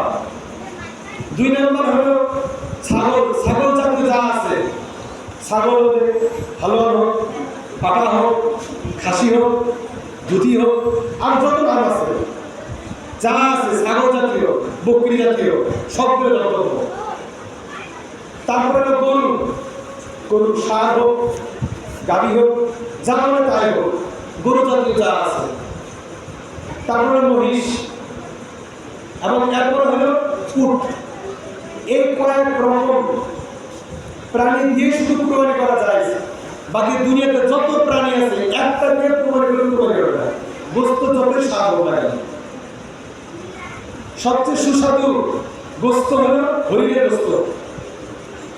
খাইতে যতই মজা লাগুক, কিন্তু এটা অন্য হওয়ার কারণে যদি জবাই করে কুরবানি দিন, কুরবানি হবে না। এই কয়েক ধরনের প্রাণী আছে। এবার আসতেছে এই পশুগুলোদের বয়স। ভেড়া এবং দুম্বা যদি দেখতে 1 বছরের মতো মনে হয়, কিন্তু আসলে বয়স হলো 6 মাস, তাহলে কুরবানি জায়েজ। ছাগলের বয়স 1 বছর হতে হবে, হালুয়া হোক আর যেটা বলে সেটা হোক, 1 বছর হতে হবে। 1 দিনও যদি কম হয় কুরবানি করা জায়েজ হবে না। গরু, মহিষ এগুলোর বয়স হবে 2 বছর, 1 দিনও যদি কম হয় কুরবানি হবে না। উটের বয়স হবে 5 বছর, 1 দিনও কম হলে হবে না। প্রশ্ন আসে কে জন্মদিন লিখে রাখছে যে আমার গরু আছে জন্মগ্রহণ করবো, জন্মদিন কাট করে কেন গরু কেমনে বুঝলেন? আল্লাহ সুন্দর অবস্থা দিয়েছে, ডাক দিয়েছে। আচ্ছা দাঁড়া তুই না থাকবে জন্মগ্রহণ লিখে রাখতে হবে, জন্ম তারিখ। কোনো একটা পশুর দাঁত হয় নাই, কোনো কারণে হয় নাই, কিন্তু নিশ্চিত বয়স পার হয়ে গেছে, দাঁত হোক না হোক এর সাথে সম্পর্ক না, নিশ্চিত বয়স যদি হয়ে যায় আমার জানা আছে, তাহলে কুরবানি হয়ে যাবে, কুরবানি হয়ে যাবে। এটা বললাম কি কি পশু কতদিন টাইম। এই পশুগুলোর ভিতরে এমন গরুর পাখি জমা হবে না না না, এই পশুগুলোর ভিতরে একটা হলো মাদা, একটা হলো মাদি, নর একটা মাদি, কোনটা বেশি উত্তম? বলতে পারবেন কোনটা বেশি উত্তম? আপনাদের মনে হবে খাসি বেশি উত্তম, গোস্তটা স্বাদ বেশি হবে, এই ছিল না। সবসময় মানে মহিলা যেটা জাতি মাদি, মাদার থেকে বেশি উত্তম, নরের থেকে মাদি যেটা আছে তুলনামূলক আল্লাহ তাআলার কাছে বেশি প্রিয়। কিন্তু আমাদের এটা হবে, এটা খাসি দিলে হবে তো অবশ্যই, হওয়াতে কোনো সমস্যা নেই, কিন্তু উত্তম কোনটা বলেন? খাসি না, ওই হালুয়া উত্তম। আল্লাহর কাছে উত্তম। আপনি কি করবেন? আপনার টার্গেট বুঝতে হচ্ছে, এই জন্য ওটা টার্গেট, আল্লাহর টার্গেট তো বুঝতো না, আল্লাহ ওইটা টার্গেট, এটা বেশি উত্তম। 2 নম্বর হলো শুধু এর পশুগুলো হলেই জবাই হয়ে যাবে না, বিষয়টা এমন না। শুধু পশু হাতে আসলে জবাই হয় না, এটা কিন্তু ত্রুটি মুক্ত হতে হবে। যেহেতু আল্লাহর জন্য, যে জিনিসটা আল্লাহর জন্য, ওটার ভিতরে কোনো খুঁত থাকতে পারবে না। খুঁতের মধ্যে কয়েকটা বড় খুঁত আমি একটু বলে দিতে সহজ। 1 নম্বর হলো মাথা থেকে শুরু করেন, শিং, শিং যদি জন্মগত শিং না থাকে কোনো সমস্যা নাই, পরে ভেঙে গেছে তবুও সমস্যা নেই, কিন্তু খোসা ভেঙে গেছে সমস্যা নেই, কিন্তু ভেঙে ভিতরে মগজ মানে গোড়া থেকে ভেঙে গেছে, এই গোড়া না ভিতর থেকে ভেঙে গেছে, তখন ওই গরু দিয়ে ছাগল ওদের কোরবানি করা যাবে না। যেটা ভিতর থেকে ভেঙে যাবে ওটা করা যাবে না, এটা হলো শিঙের বাচ্চা। এরপর আসেন দাঁত। দাঁত যদি অর্ধেক বা তার থেকে বেশি 3/1 দাঁত যদি না থাকে, 3/1 তার থেকে কম যদি দাঁত থাকে তাহলে কুরবানি হবে না, তার বেশি থাকতে হবে। লেজ 3/1 থেকে কম, তার কুরবানি হবে না। তারপরে চক্ষু যদি বন্ধ হয়, এক চোখে দেখে না, কুরবানি জায়েজ হবে না। এক চোখ কানা আর চোখ দিয়ে দেখে তবুও জায়েজ হবে না। চলো দুই চোখে দেখে, একটা একটু বেশি একটু কম, এটা পুরা এটা হাফ, এরকম যদি হয় তাহলে কুরবানি করা জায়েজ হবে। বুঝবেন কিভাবে? সুরায় একরাম সুরত বলে দিয়েছে, তার সামনে ঘাস রাখবে, ঘাস দিবে, একটা চোখ বন্ধ করে দিবে, সে ভালো চক্ষুটা খোলা রাখবে, কতদূর পর্যন্ত সে দেখে, যেখানে দেখতেছে ওটা দাঁড়িয়ে রাখবে। এবং প্রথমে তাকে 2-3 দিন না খায় রাখতে হবে পশুটাকে, না খায় যাতে ঘাসটা দেখলে দৌড়ায় আসে, খাবার দেখলে দৌড়ায় আসে, তাকে চিহ্ন দিয়ে রাখবে। এরপরে এই চোখ বন্ধ করে পরে চোখ খুলে দিবে, ঘাসটা কতদূর নিয়ে যাওয়ার পরে দেখে, এরপরে জায়গাটা মাপ দিবে, কি পরিমাণ তার চোখের সমস্যাটা এটা তোমার রাস্তাটা মাপলে বুঝাতে পারবে।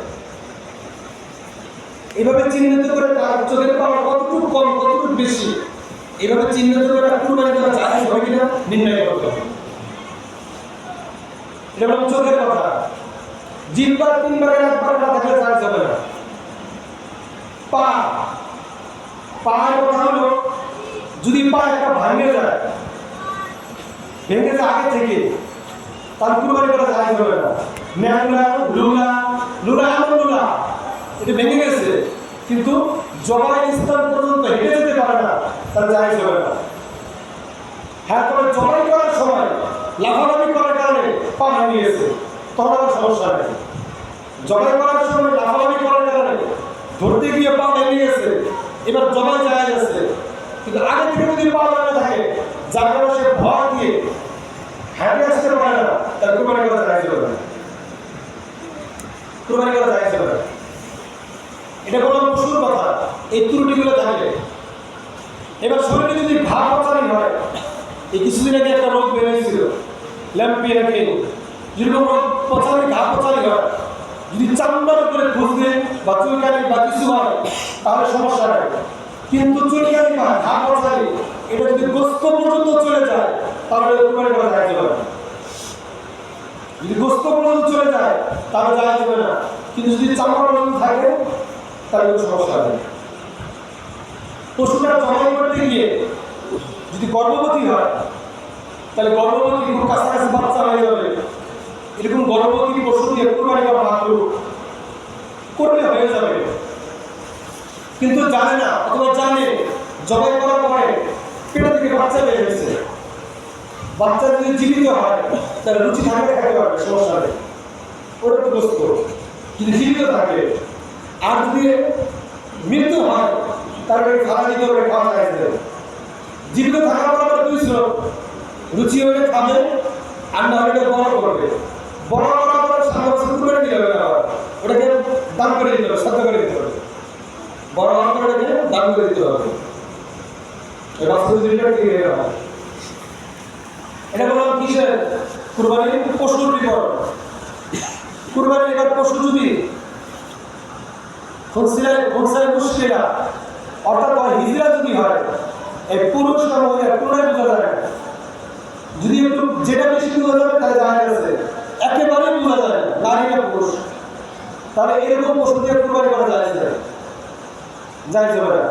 এটা বলুন কি ধরনের পশু দিয়ে কুরবানি করা হবে? 3 নম্বর উত্তর হলো, প্রশ্ন হলো কখন করতে হবে? করার টাইম হলো 3 দিন, ঈদের দিন, ঈদের পরের দিন, তারপরের দিন। মূল মশলা হলো যিনি যার পক্ষ থেকে জবাই করা হবে তার জায়গা ধর্তব্য। আবার বলতেছি, যার পক্ষ থেকে জবাই করা হবে তার জায়গা ধর্তব্য। উদাহরণস্বরূপ, একজন আছে সৌদি আরবে, আরেকজন আছে বাংলাদেশে, দুই ভাই। সৌদি আরবে আমরা জানি ঈদ একদিন আগে হয়ে যায়, আর আমাদের বাংলাদেশে একদিন পরে হয়।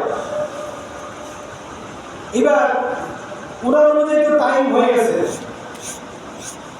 অথবা আমাদের এখানে আছে ওইখানে ওনার অনুযায়ী টাইম হয়ে গেছে। উনি ওনার টাইম অনুযায়ী ওনার পক্ষ থেকে যদি কুরবানি করতে চায় তাহলে কুরবানি করতে পারবে। তাহলে ওনার যদি কুরবানি যদি করে তাহলে কয় জায়গায় বেঁচেছে, কিন্তু এটা এমন জায়গায় করতে হবে, করতে পারবে এই অনুমতি আছে, কিন্তু আমাদের দেশে সম্ভব হয় না এটা। কারণ কুরবানি আগে যদি করতে চায় তাহলে জন্য শর্ত হলে গ্রাম হতে হবে। গ্রাম কাকে বলে? যেখানে কোনো কিছু থাকবে না, জুমার নামাজ হয় না, যেখানে কোনো জুমার নামাজ হয় না, 40টা বাড়ি হয়ে জুমার নামাজ হয়, এরকম কোনো জায়গায় পারবে না। এরকম কোথাও আছে? বাংলাদেশের কোথাও নেই। একজন মুসলিম বাংলাদেশের গ্রাম আছে 3টা, গ্রাম মানে আছে বাংলাদেশের গ্রাম হলো 3টা, এটা 14 গ্রাম, এটা 20 গ্রাম, আর এটা চট্টগ্রাম। এটা কয়টা গ্রাম হলো? গ্রাম আছে 3টা, চট্টগ্রাম, শতগ্রাম। এটা তো বড় ছোট গ্রাম, তো এটাও একটা গ্রাম। এইগুলা গ্রাম গ্রাম না। এই জন্য অগ্রিম জবাই করার জন্য হ্যাঁ যাবে, সৌদি আরব থেকে যে হুকুম দেয় যাবে, তবে আমাকে জবাই করতে হবে কোথায় নিয়ে যায়? গ্রামে। আর বাংলাদেশের মধ্যে এরকম কোনো গ্রামেই নেই যেখানে জুমার নামাজ হয় না। আছে এরকম? এখানে একটা মসজিদ, এখানে মসজিদ, এখানেও জুমার নামাজ হয়, ওইখানেও জুমার নামাজ হয়, এরকম গ্রাম নেই। এই জন্য এটা করা যায় না, নাহলে করা যায় তো। কারণ যার পক্ষ থেকে জবাই করা হবে, যার পক্ষ থেকে করা হবে তার জায়গা ধর্তব্য হবে, যার পক্ষ থেকে হবে তার জায়গা ধর্তব্য হবে। এবার বাংলাদেশ থেকে যে করতে চান একদিন আগে, বাংলাদেশের 10 তারিখ হয়ে গেছে, হ্যাঁ পারবে, সমস্যা নেই। কুরবানি দেওয়ার সময় আরেকটা গুরুত্বপূর্ণ, যারা কুরবানি দিবে এটা ছুটে গেছে, খুব গুরুত্বপূর্ণ কথা, সেটা হলো যৌথ কুরবানি দেওয়া। যৌথ কুরবানির জন্য প্রত্যেকের মাল টাকা হালাল হতে হবে। একজনের যদি কুরবানির জন্য যে টাকাটা দিচ্ছে, একজন সুদখোর, প্রসিদ্ধ সুদখোর, কিন্তু সে কুরবানির জন্য যে টাকাটা দিচ্ছে এই টাকাটা হালাল, এই টাকাটা হালাল, তাহলে তার টাকাতে কুরবানি করা যাবে, সমস্যা নেই। এই জন্য তারপরে নাক শিক্ষাও ঠিক না, প্রত্যেকের জীবনে জানে না। আমরা এই কুরবানির সময় আসলে এক ধরনের মুসলিম আছে আমাদের, মানে নিজের খুব পরেজগারি দাবি করে, মনে করে আমি না আপনাকে নিব না, তুই তো ওটা করিস, এত ই করতেছেন কেন? হতে পারে তার টাকাটা হালাল, এটা খেয়াল করা। এই জন্য কারো যদি এরকম হালাল টাকা নাই থাকে কিন্তু কুরবানি করা ওয়াজিব হয়ে গেছে,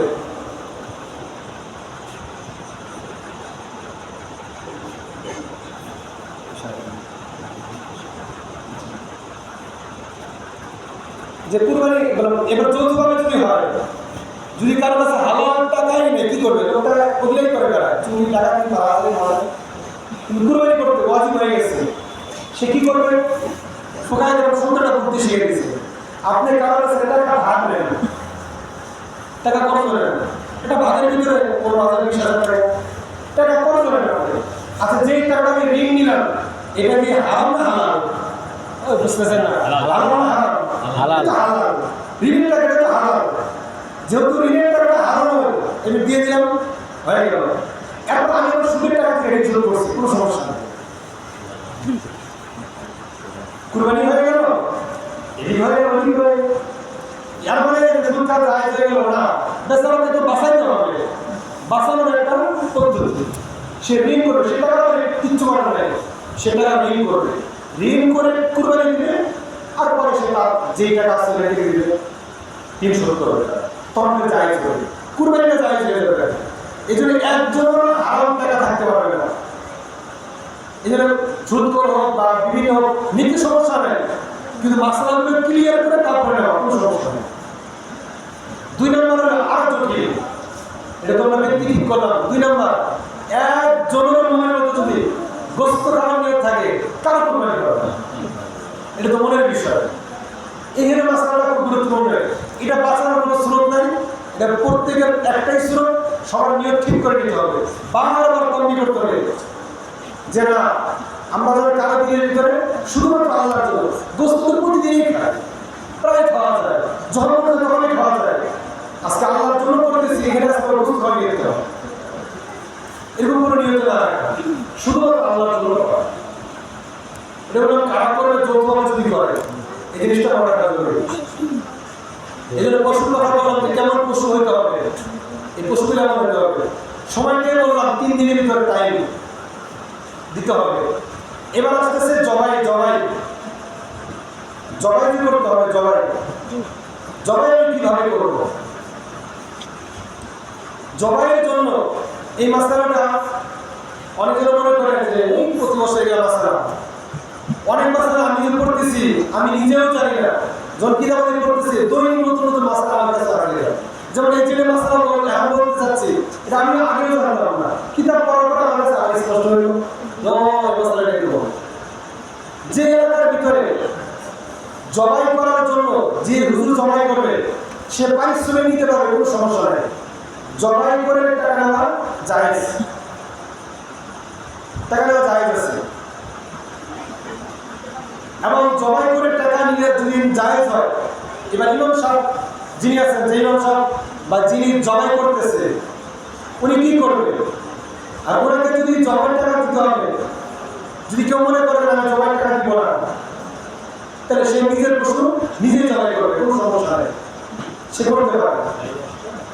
কিন্তু খুশি মনে একটা হাতিয়ে দেওয়া, খুশি মনে দিল কিন্তু ইমাম সাহেবের মনে কষ্ট, তখন না হবে। এই জন্য চুক্তি করা হয়, চুক্তি। আর ইমাম সাহেব যদি ফ্রি করতে চায়, দিলে না দিলে নাই, কোনো সমস্যা নাই, তখন জায়েজ হবে। আর যদি আমি ঢাকা শহরে ছিলাম, ওখানে ছিল বড় গরুর জন্য 300 টাকা জমাই করা, আর ছোট গরুর জন্য 200 টাকা, ছাগল হলে 100 টাকা।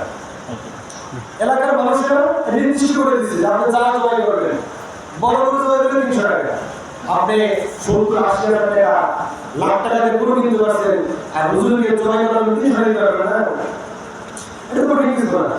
এখানে তো গায়ে রাখতেছে কেন? 200 টাকা দিতে পারবেন আপনি, 40-50 হাজার টাকা গরু কিনছেন, সমস্যা হয় টাকা। এই জন্য জমা টাকা দিতে পারবেন। এই জন্য যিনি জবাই করবেন, যিনি করবেন ওনার খুব গুরুত্বপূর্ণ মশলা। হুজুরের টাকা দিতে হবে, আমার জমা আমি করবো না, আপনার জমা আপনার করেন, নিজের জমা নিজে করাই উত্তম। তবে যদি তার মাসালা জানা থাকে, জবাই করার মাসালা জানা থাকে, জবাই করার মাসালা হলো তাকে সর্বদা পশুটাকে ছুরি দান, পশুর যেন কোনো ধরনের কষ্ট না হয়, বেশি কষ্ট না, কষ্টটা হবেই তার, বেশি কষ্ট না হয় এই চেষ্টা করতে হবে। এই জন্য পশুর সামনে ছুরি দান দেওয়া নিষেধ, তার সামনে ছুরি দান দেওয়া নিষেধ, কারণ সে দেখতেছে তাকে জবাই করা, তার কষ্ট হয়। 2 নম্বর, বোতা ছুরি দেওয়া নিষেধ, পশুর কষ্ট হয়। এবং পশুর হাত পা আগেই তাদেরকে ফেলায় রাখছে, পরে সিরিয়ালে জবাই করতেছে, এটা নিষেধ আছে। পশুদের সবাই তো আমাকে কেমনমুখী করে, কেমনমুখী বলতে আমরা যখন ঘুমাই উত্তর দক্ষিণ শহরে, মাথার ওই পাশে থাকবে, এই পাশে পা থাকবে, জবাই করবে। জবাই করার জন্য অবশ্যই 3টা রক কাটতে হবে। এটা পশুর ভিতরে কটা রক থাকে? এই মশলাটা যেমন গরু জবাই করার ক্ষেত্রে, ছাগল জবাই করার ক্ষেত্রে, মুরগি জবাই করার ক্ষেত্রে একই নিয়ম কিন্তু। কমপক্ষে কটা রক কাটতে হবে? 3টা। রক থাকে 4টা। একটা হলো শ্বাস নালী, একটা হলো শ্বাস নালী যে নিঃশ্বাস নেয়, আর 2টা হলো 2 পাশে 2টা থাকে, যেটাকে আরবিতে উইজদান বলা হয়, উইজদান বলে, শাহাদাত বলে বাংলাতে। 2 পাশে 2টা মোটা রক থাকে। আর একটা হলো কণ্ঠে হলকম, যেটাতে খাবার খায়, তাহলে কয়টা গেল বলেন? চারটা। একটা হলো খাদ্য নেবেন, একটা হলো শ্বাস নেবেন, আর দুই পাশে দুইটা মোটা সাহায্য করে দেবেন। এই মোট চারটা রক। এই চারটা রকের ভিতরে অবশ্যই তিনটা রক কাটতেই হবে। যদি 2 রক কাটে বাদ দেন তাহলে গরুর 2 লাখ টাকা দাম হলো লাভ নাই। কুরবানি হয় জবাই কি হয়, এটা খাওয়াই যাবে না। কুরবানি তো হয় নাই, ওটা খাওয়াই যাবে না। এই জন্য কুরবানির সময় কমপক্ষে কটা রক কাটতে হবে? এই জন্য শরীর নির্ধারণ করে দিয়েছে যে হুজুরকে 300 টাকা দিয়ে হলেও জবাই করে নেন, আপনি টাকা দিয়ে করে নেন। কারণ কিছু হলে আপনার সব টাকা হয়ে যাবে, সতর্কতা থাকে।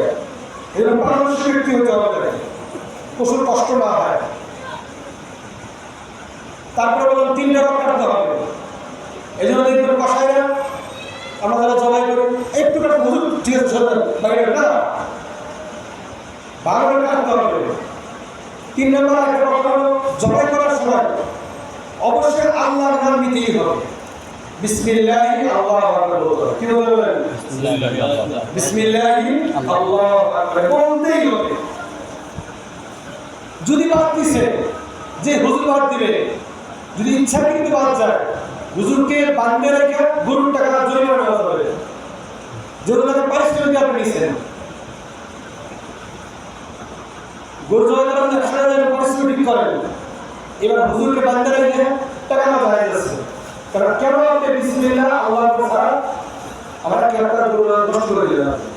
কারণ যে জবাই বিসমিল্লাহ আল্লাহু আকবার ছাড়া হয় এটা কোনো দাম নেই, মুর্দা। মুর্দা খাওয়ার কোনো জায়েজ নেই, এটা খাওয়া জায়েজ নেই। এই জন্য আমরা মাঝখানে প্রাসঙ্গিক একটা কথা বলি, কালিমারে কি কোনো সময় আমি যদি কোনো সময় বুড়ি নিতে যাই, আমি আমার বুড়িকে একটা কাজ জবাই করে দিই না, ওই বিসমিল্লাহ বললো কি বলবো না আমার সন্দেহ লাগে, হলেও কি হলো না বলে বলো না এমন না বলে, কিন্তু শর্ত কয়টা? রক 3টা কাটতে হবে, এটা করতে হবে, ওইটা করতে হবে। এই জন্য নিজের মুরগি নিজে জবাই করা। এই জন্য আগেকার মা-বোনরা আগেকার লোকরা অনেক সতর্ক ছিল। এই জন্য মুরগিও জবাই করলে হুজুরকে জবাই করে, ছোট্ট একটা মুরগিও জবাই করলে হুজুরকে জবাই করে না। এটা তো আমার ব্যাখ্যা পাওয়া যায় কিনা, এটা আবার না যায় কিনা। এমন মানুষ মাশাআল্লাহ শিক্ষিত হয়েছে, নিজে জবাই করতে পারে, কিন্তু শিক্ষিত হওয়ার পরে যদি ভুল করে তাহলে বুঝবে না। আর নিজে যদি ভুল করে তাহলে কোনো দোষ নাই, দোষ সব জায়গায় দোষ, ভুল সব জায়গায় ভুল।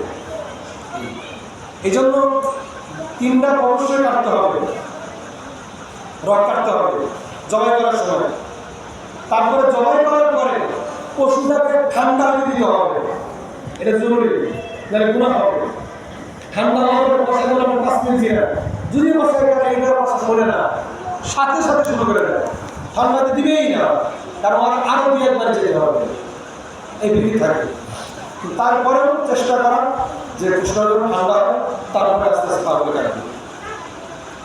এটা বললাম জবাই করার সময় কথা। এবার জবাই করার সময় যিনি জবাই করলেন বিসমিল্লাহ আল্লাহু বলে জবাই করলো, করার পরে এবার গোশত কি করবে? সে গোশতটা কি করবে? জবাই করা শেষ, কুরবানির পশুর যেদিন থেকে পশুর ক্রয় করছে, এই জন্য পশু আগে থেকে ক্রয় করা উত্তম। যেদিন থেকে পশুর ক্রয় করছে সেদিন থেকে শুরু করে একেবারে জবাই দিন পর্যন্ত যা কিছু আছে সব কিছু সরকার করে দিতে হবে। অর্থাৎ গলার রশি, গলার ভিতরে রশি থাকে, এটাকে নিজের কাছে ব্যবহার করা যাবে না, এটা দান করে দিতে হবে। গরুর গোবর 3 মাস আগে গরু কিনছি, 3 মাস ধরে পায়খানা করছি কেন? ওরা 3 মাসের পায়খানা হয়, এটাকে আমাকে দান করে দিতে হবে। গরুর দুধ কুরবানির করাইকৃত পশুর দুধ খাওয়া যাবে না, এই দুধ কি করতে হবে? দান করতে হবে। যদিও খেয়ে ফেলে তাহলে মূল্য দান করে দিতে হবে, মূল্য দান করে দিতে হবে। এই জন্য কুরবানি করার পরে এবার পশুর গোশত যেটা আছে, আল্লাহ তাআলা 5 দিন, আল্লাহ তাআলা 5টা দিন আছে যেদিন রোজা এত ভালো জিনিস, তবুও আল্লাহ তাআলা রোজা রাখাকে নিষেধ করে দিয়েছেন। যেমন সারাদিনের ভিতরে 3 টাইম আছে, যে 3 টাইমে নামাজ পড়া নিষেধ, হারাম টাইম। সূর্য ওঠার টাইম, সূর্য ডুবার টাইম, ঠিক সূর্য যখন মাথা করে ঠিক দুপুরবেলা, এই 3টা টাইম নিষেধ।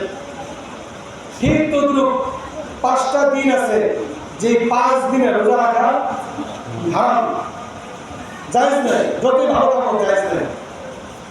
2 ঈদের দিন, কয় দিনের দিন বলেন? 2 ঈদের দিন, এবং কুরবানির ঈদের পরের 3 দিন। ঈদের দিন তো গেল, 2 দিন চলে গেল, তারপরের দিন, তারপরের দিন, তারপরের দিন, এমন কয় দিন বলেন? এই 5 দিন রোজা রাখা জায়েজ নাই, হারাম। প্রশ্ন হলো কেন হারাম? রোজা তো ভালো জিনিস, ঈদের দিন রোজা রাখলে কি সমস্যা? কারণ ঈদের দিন রোজা এই জন্যই রাখা যাবে না, কারণ আল্লাহ তাআলা ঈদের দিন সমস্ত মুসলমানদেরকে আল্লাহ তাআলা জিয়ারত দিয়েছে, আল্লাহ তাআলা দিয়েছে। ঈদের দিন কার দাওয়াত, কার পক্ষ থেকে? আল্লাহ। প্রশ্ন আসে, আপনি দাওয়াত দিলেন, খেলেন কি? খাওয়ান দাওয়ান নাই, আল্লাহ দেখলাম না, আল্লাহ দাওয়াত খাবো না, জিয়ারত আল্লাহ ইন্তজাম করছেন। এই জন্য তো রোজা ঈদের আগে ফিতরা দিতে হয়। কি পরিমাণ ফিতরা দিবে? একটা মানুষ সারাদিন একদিন খাবার খেতে পারে ভালো করে 150 টাকা, 100 টাকা, এবার ফিতরা কত ছিল? 110 টাকা, 100 টাকা, 100 টাকা, 110 টাকা ভালো করে সুন্দর এটা খাইতে পারে। আর আপনার কাছে খাওয়া হলো, আপনার জন্য গরুর গোশত তো 2 পিসে 100 টাকা, ভাত খাবো কি ওটা লাগে না? অত বেশি খাওয়া শরীর না করে, কারণ না খাইতে মরে না, যারা মরছে খায়াই মরছে, না খাওয়া না খাওয়া না।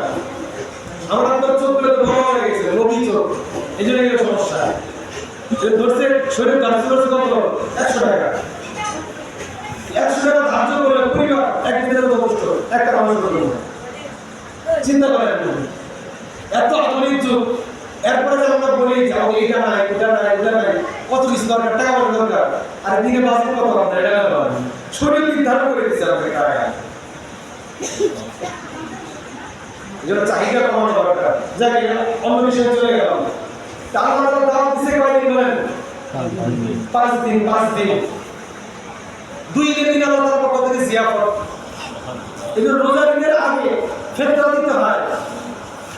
এবার কুরবানি ঈদের আগে ফিতরা নেই, কুরবানি ঈদের আগে ফিতরা আছে।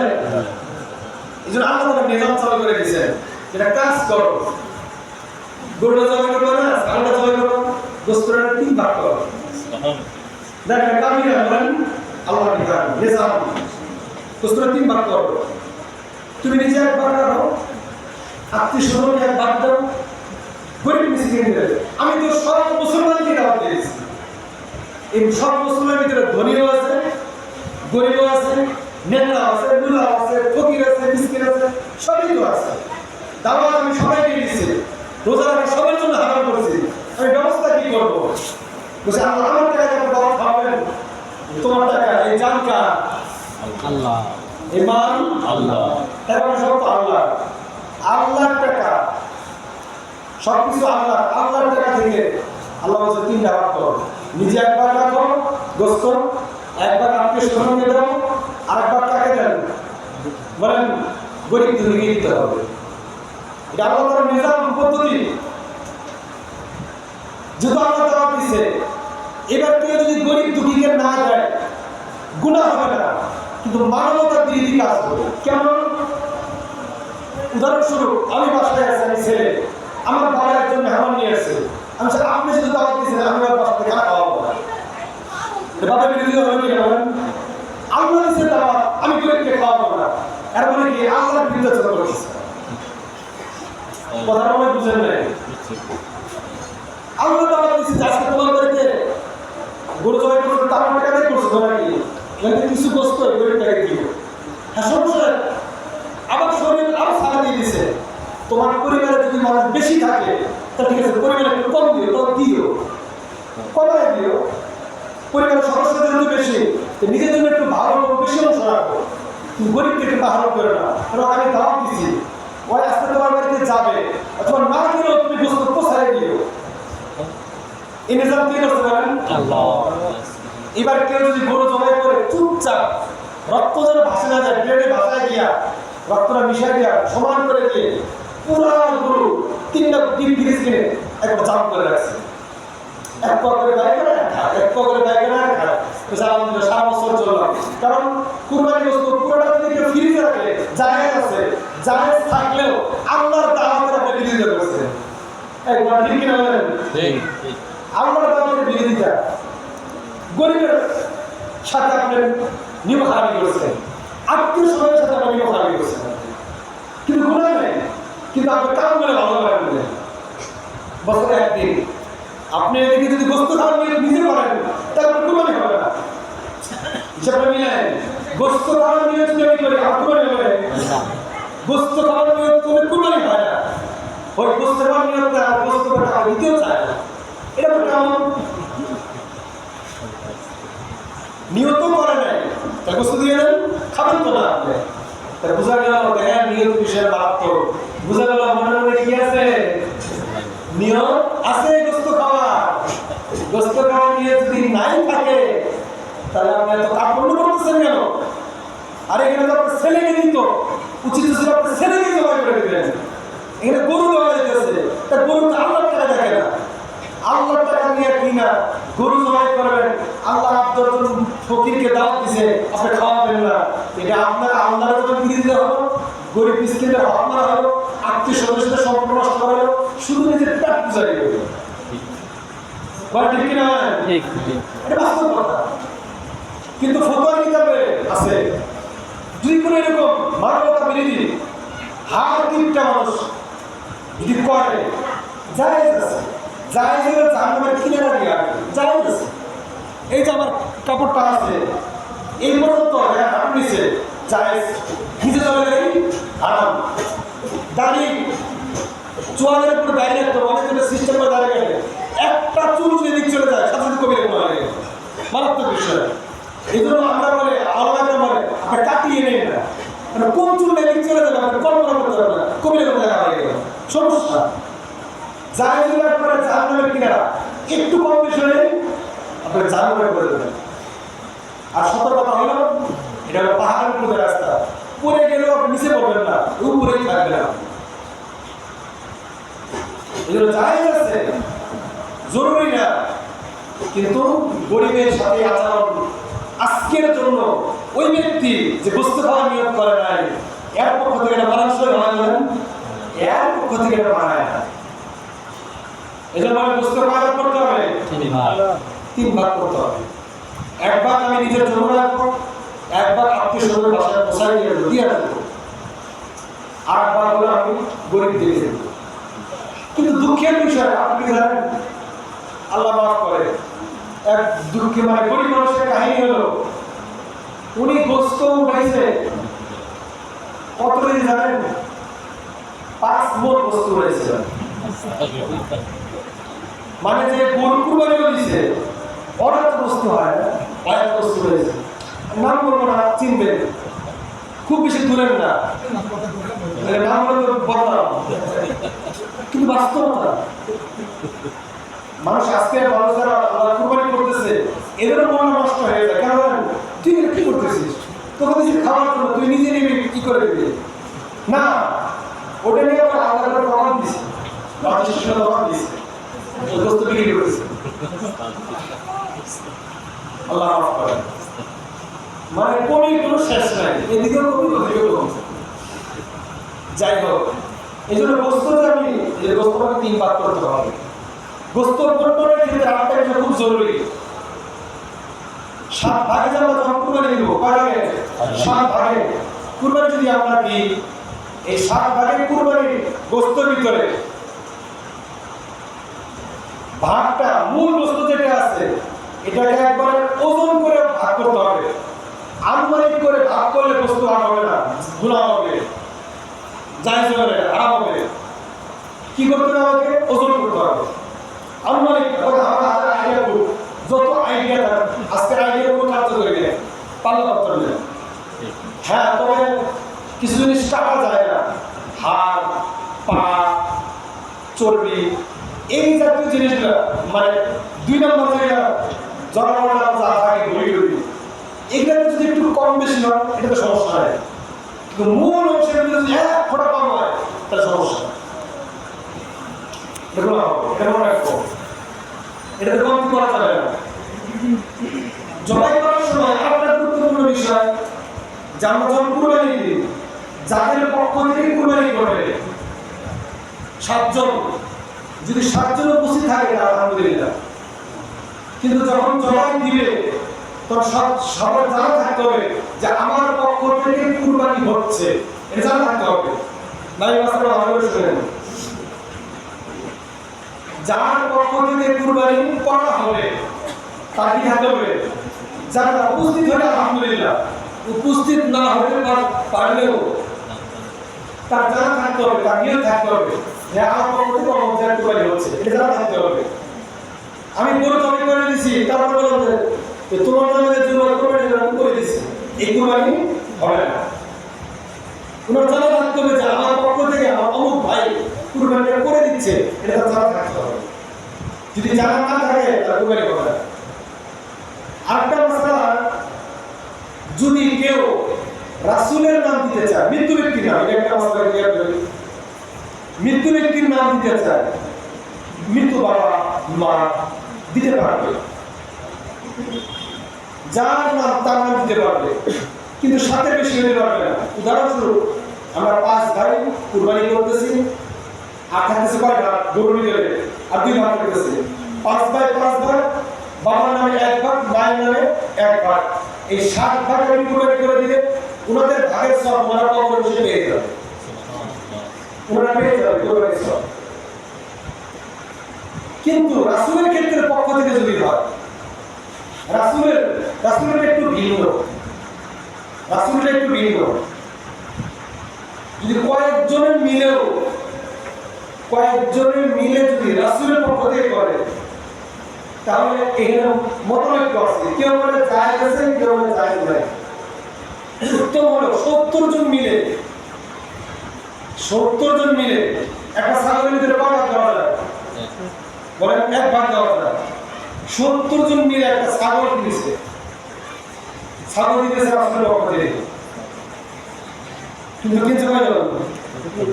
70 জনের পক্ষ থেকে যদি দেয় ছাগলটা হবে না। এই জন্য উচিত হলো সবার টাকাগুলো একত্র করে একজনকে মালিক বানাতে হবে, মালিক বানায় রাসূলের পক্ষ থেকে দেওয়া, এরকম করতে হবে। অনেকজন মিলে রাসূলের পক্ষ থেকে দিতে পারবে, কিন্তু এটার জন্য শর্ত হলো একজনকে আগে মালিক বানাইতে হবে, মালিক বানিয়ে তার পক্ষ থেকে দিতে হবে, এটা হলো মাসআলা। এই জন্য কুরবানির সময় এবার যখন থাকতেছে গোশত বন্টন হয়ে গেল, থাকতেছে চামড়া, এবার চামড়া কি করবে? চামড়া যদি সে নিজে ব্যবহার করতে চায় তাহলে ব্যবহার করতে পারবে, কোনো সমস্যা নেই। ব্যবহার করার জন্য যখন ছাগলের চামড়া ভেড়ার চামড়া দিয়ে শুকায়, কেউ যদি বিছানার জন্য কিছু বানাইতে চায়, জুতা সেলাই করার জন্য কাজে লাগাতে চায়, এবং কেউ যদি এটাকে কুচি করে কাটে প্রেশার কুকারে সিদ্ধ করে খাইতে চায়, সমস্যা নেই, খাইতে পারবে, এগুলো কোনো সমস্যা নেই। কিন্তু যদি বিক্রি করে টাকা লাগে হবে না। চামড়া যদি কেউ বিক্রি করে এই টাকা লাগে হবে না, টাকা করে দিতে হবে, বিক্রি করলে টাকা দিয়ে দিতে হবে। এই জন্য আমরা এটা পারি না। এই জন্য উচিত হলো চামড়া গুলাকে মাদ্রাসায় দিয়ে দেওয়া, কম মাদ্রাসায় দিয়ে দেওয়া। লাভ কি? এমনি যদি আমি বিক্রি করে টাকা গরিব মিসকিন দিয়ে দিই, তার থেকে যদি আমি কম মাদ্রাসায় দিই, কিন না এক নম্বর গরিবদের কি দেওয়া হবে, তার ওই টাকাটা দিয়ে গরিবদের পিছনে ব্যয় করা হয়। 2 নম্বর সবটাই জারিয়ার ক্ষেত্রে ব্যবহার করা হবে। কিভাবে? যে হাফেজ আলেমের পিছনে খরচ করা হবে, উনি যতদিন বেঁচে থাকবে আর উনি আবার যত হাফেজ আলেম তৈরি করবে, উনারা আবার যত হাফেজ আলেম তৈরি করবে, যেমন আমাদের পিছনে যাদের 4 টাকা খরচ হয়েছে, আজকে আমরা আলোচনা করতেছি, আমরা ছাত্র বাড়াচ্ছি, আমার ছাত্ররা আর ছাত্র বাড়াবে, কিয়ামত পর্যন্ত সব ওই যে চামড়া বিক্রি করে 10 টাকা দিয়েছিল, ওই সব কবর বসে থাকে। সুবহানাল্লাহ। এটা হলো মাদ্রাসার ফজিলত। কথা বলতে ভয় লাগে, কিন্তু কথাটা খুব বাস্তব কথা। মসজিদে দান করার থেকে মাদ্রাসার দান করা সব বেশি। জানেন কি? মসজিদ কার ঘর বলেন? আল্লাহর ঘর। মসজিদ আল্লাহর ঘর, কিন্তু মসজিদে দান করা থেকে মাদ্রাসায় দান করার সওয়াব বেশি। মসজিদ আপনি কি দিবেন? ঘেরা দিবেন, ফ্যান দিয়ে দিবেন, ঘর আসবাব করতে খরচ হইল, মানুষ করার পিছনে খরচ হইল না। আর মাদ্রাসায় দিলে কোথায় খরচ হইল? মানুষ করা। মানুষ করবে, মসজিদ বহুত করবে। আর মানুষ যদি না করে, মসজিদ করবে, বড় মসজিদ পড়ে থাকবে মুসলিম দেশে। বুঝলেন না? এই জন্য মাদ্রাসায় দেওয়ার সব বেশি। একটা হলো নির্দিষ্ট খাতে খরচ হলো, 2 নম্বর হলো সরকারি জায়গার সব পায়, 3 নম্বর হলো দিনই বহুত খিদমত হয়, সবগুলো সবচেয়ে বেশি হয়। সুবহানাল্লাহ। এই জন্য চামড়া বিক্রি করে টাকা বা চামড়া কওমি মাদ্রাসায় করে দান করে। করবো তো ইনশাআল্লাহ। ইনশাআল্লাহ। এটা হলো যদি আমরা দান করি, আমরা এটা করতে হবে।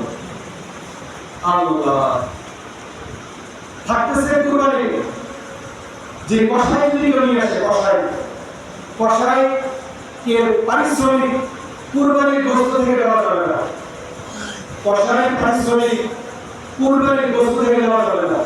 কসাইয়ের জন্য আলাদা টাকা নির্ধারণ করতে হবে, যাতে কুরবানি দিবেন 9 টাকা দিবেন, 5,000 যদি আমরা কুরবানি দিবেন 5 কেজি গোশত আর কিছু টাকা জায়েজ হবে না। যদি কোনো কসাইয়ের সাথে চুক্তি হয়, যাই 5,000 টাকা নিব, সাথে দুপুরের খাবারটা খাবো, আর এই দুপুরের খাবারটা যদি কুরবানির গোশত খায় তাও জায়েজ হবে না। বুঝলেন না? জায়েজ হবে না। কারণ তার সাথে চুক্তি ছিল দুপুরের খাবার, আর দুপুরের খাবার তার চুক্তির মধ্যে, পারিশ্রমিকের মধ্যে, আর কুরবানির গোশতটা পারিশ্রমিকের ডুবে যাচ্ছে, জায়েজ হবে না। তাহলে কি করবো? ফুকাইরা সুন্দর ব্যবস্থা রয়েছে, ওখানে শাসন দিয়ে ডিম ভাজা খাওয়াই দেবে, খাওয়াই দিয়ে খাওয়া শেষ, এরপর তাকে আমরা পেয়ে কুরবানি গোশত আপনাকে হাদিয়া হিসেবে খাওয়াই দেবে, কোনো সমস্যা নেই। কিন্তু কি হিসেবে খাওয়া যাবে না? পারিশ্রমিক হিসেবে খাওয়া যাবে না, হাদিয়া হিসেবে খাওয়া যাবে না, পারিশ্রমিক খাওয়া যাবে না। আর প্রথমে যদি কোনো বস্তু দেয়, প্রথম থেকে কি পারিশ্রমিক গ্রহণ হয়ে গেল, এটা করা যাবে না। খাই আছে সবজিতে রাত খাবে, আর বস্তু খাবে, হাদিয়া হিসেবে খাবে। এই যে তিন কষাই, এই জিনিসটা আমাদের এলাকাগুলোতে খুব সমস্যা হয়।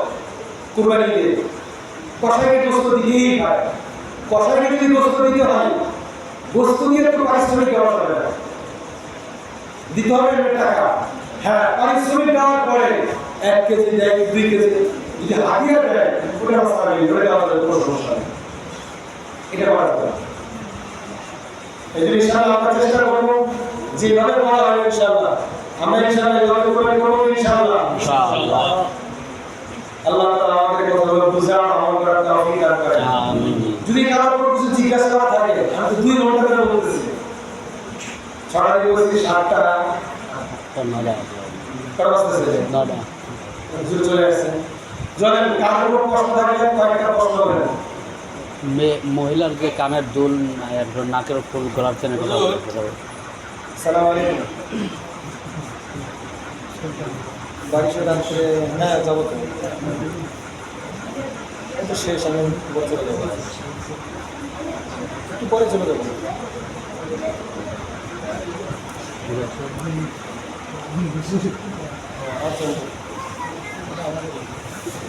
আচ্ছা আপনার দরজায় রাত্রে করে থাকবেন, শুয়ে থাকেন, আমি যাচ্ছি। ও আচ্ছা, চাবি নিয়ে যেতে হবে নাকি? আচ্ছা ঠিক আছে,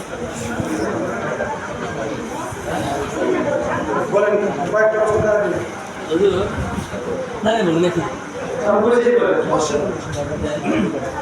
আমরা ছোটবেলাতে দেখে আসতেছি আমাদের 3 ভাগ করি, 3 ভাগ, একটা নিজে, একটা আত্মীয় স্বজনে, একটা হলো সমাজ।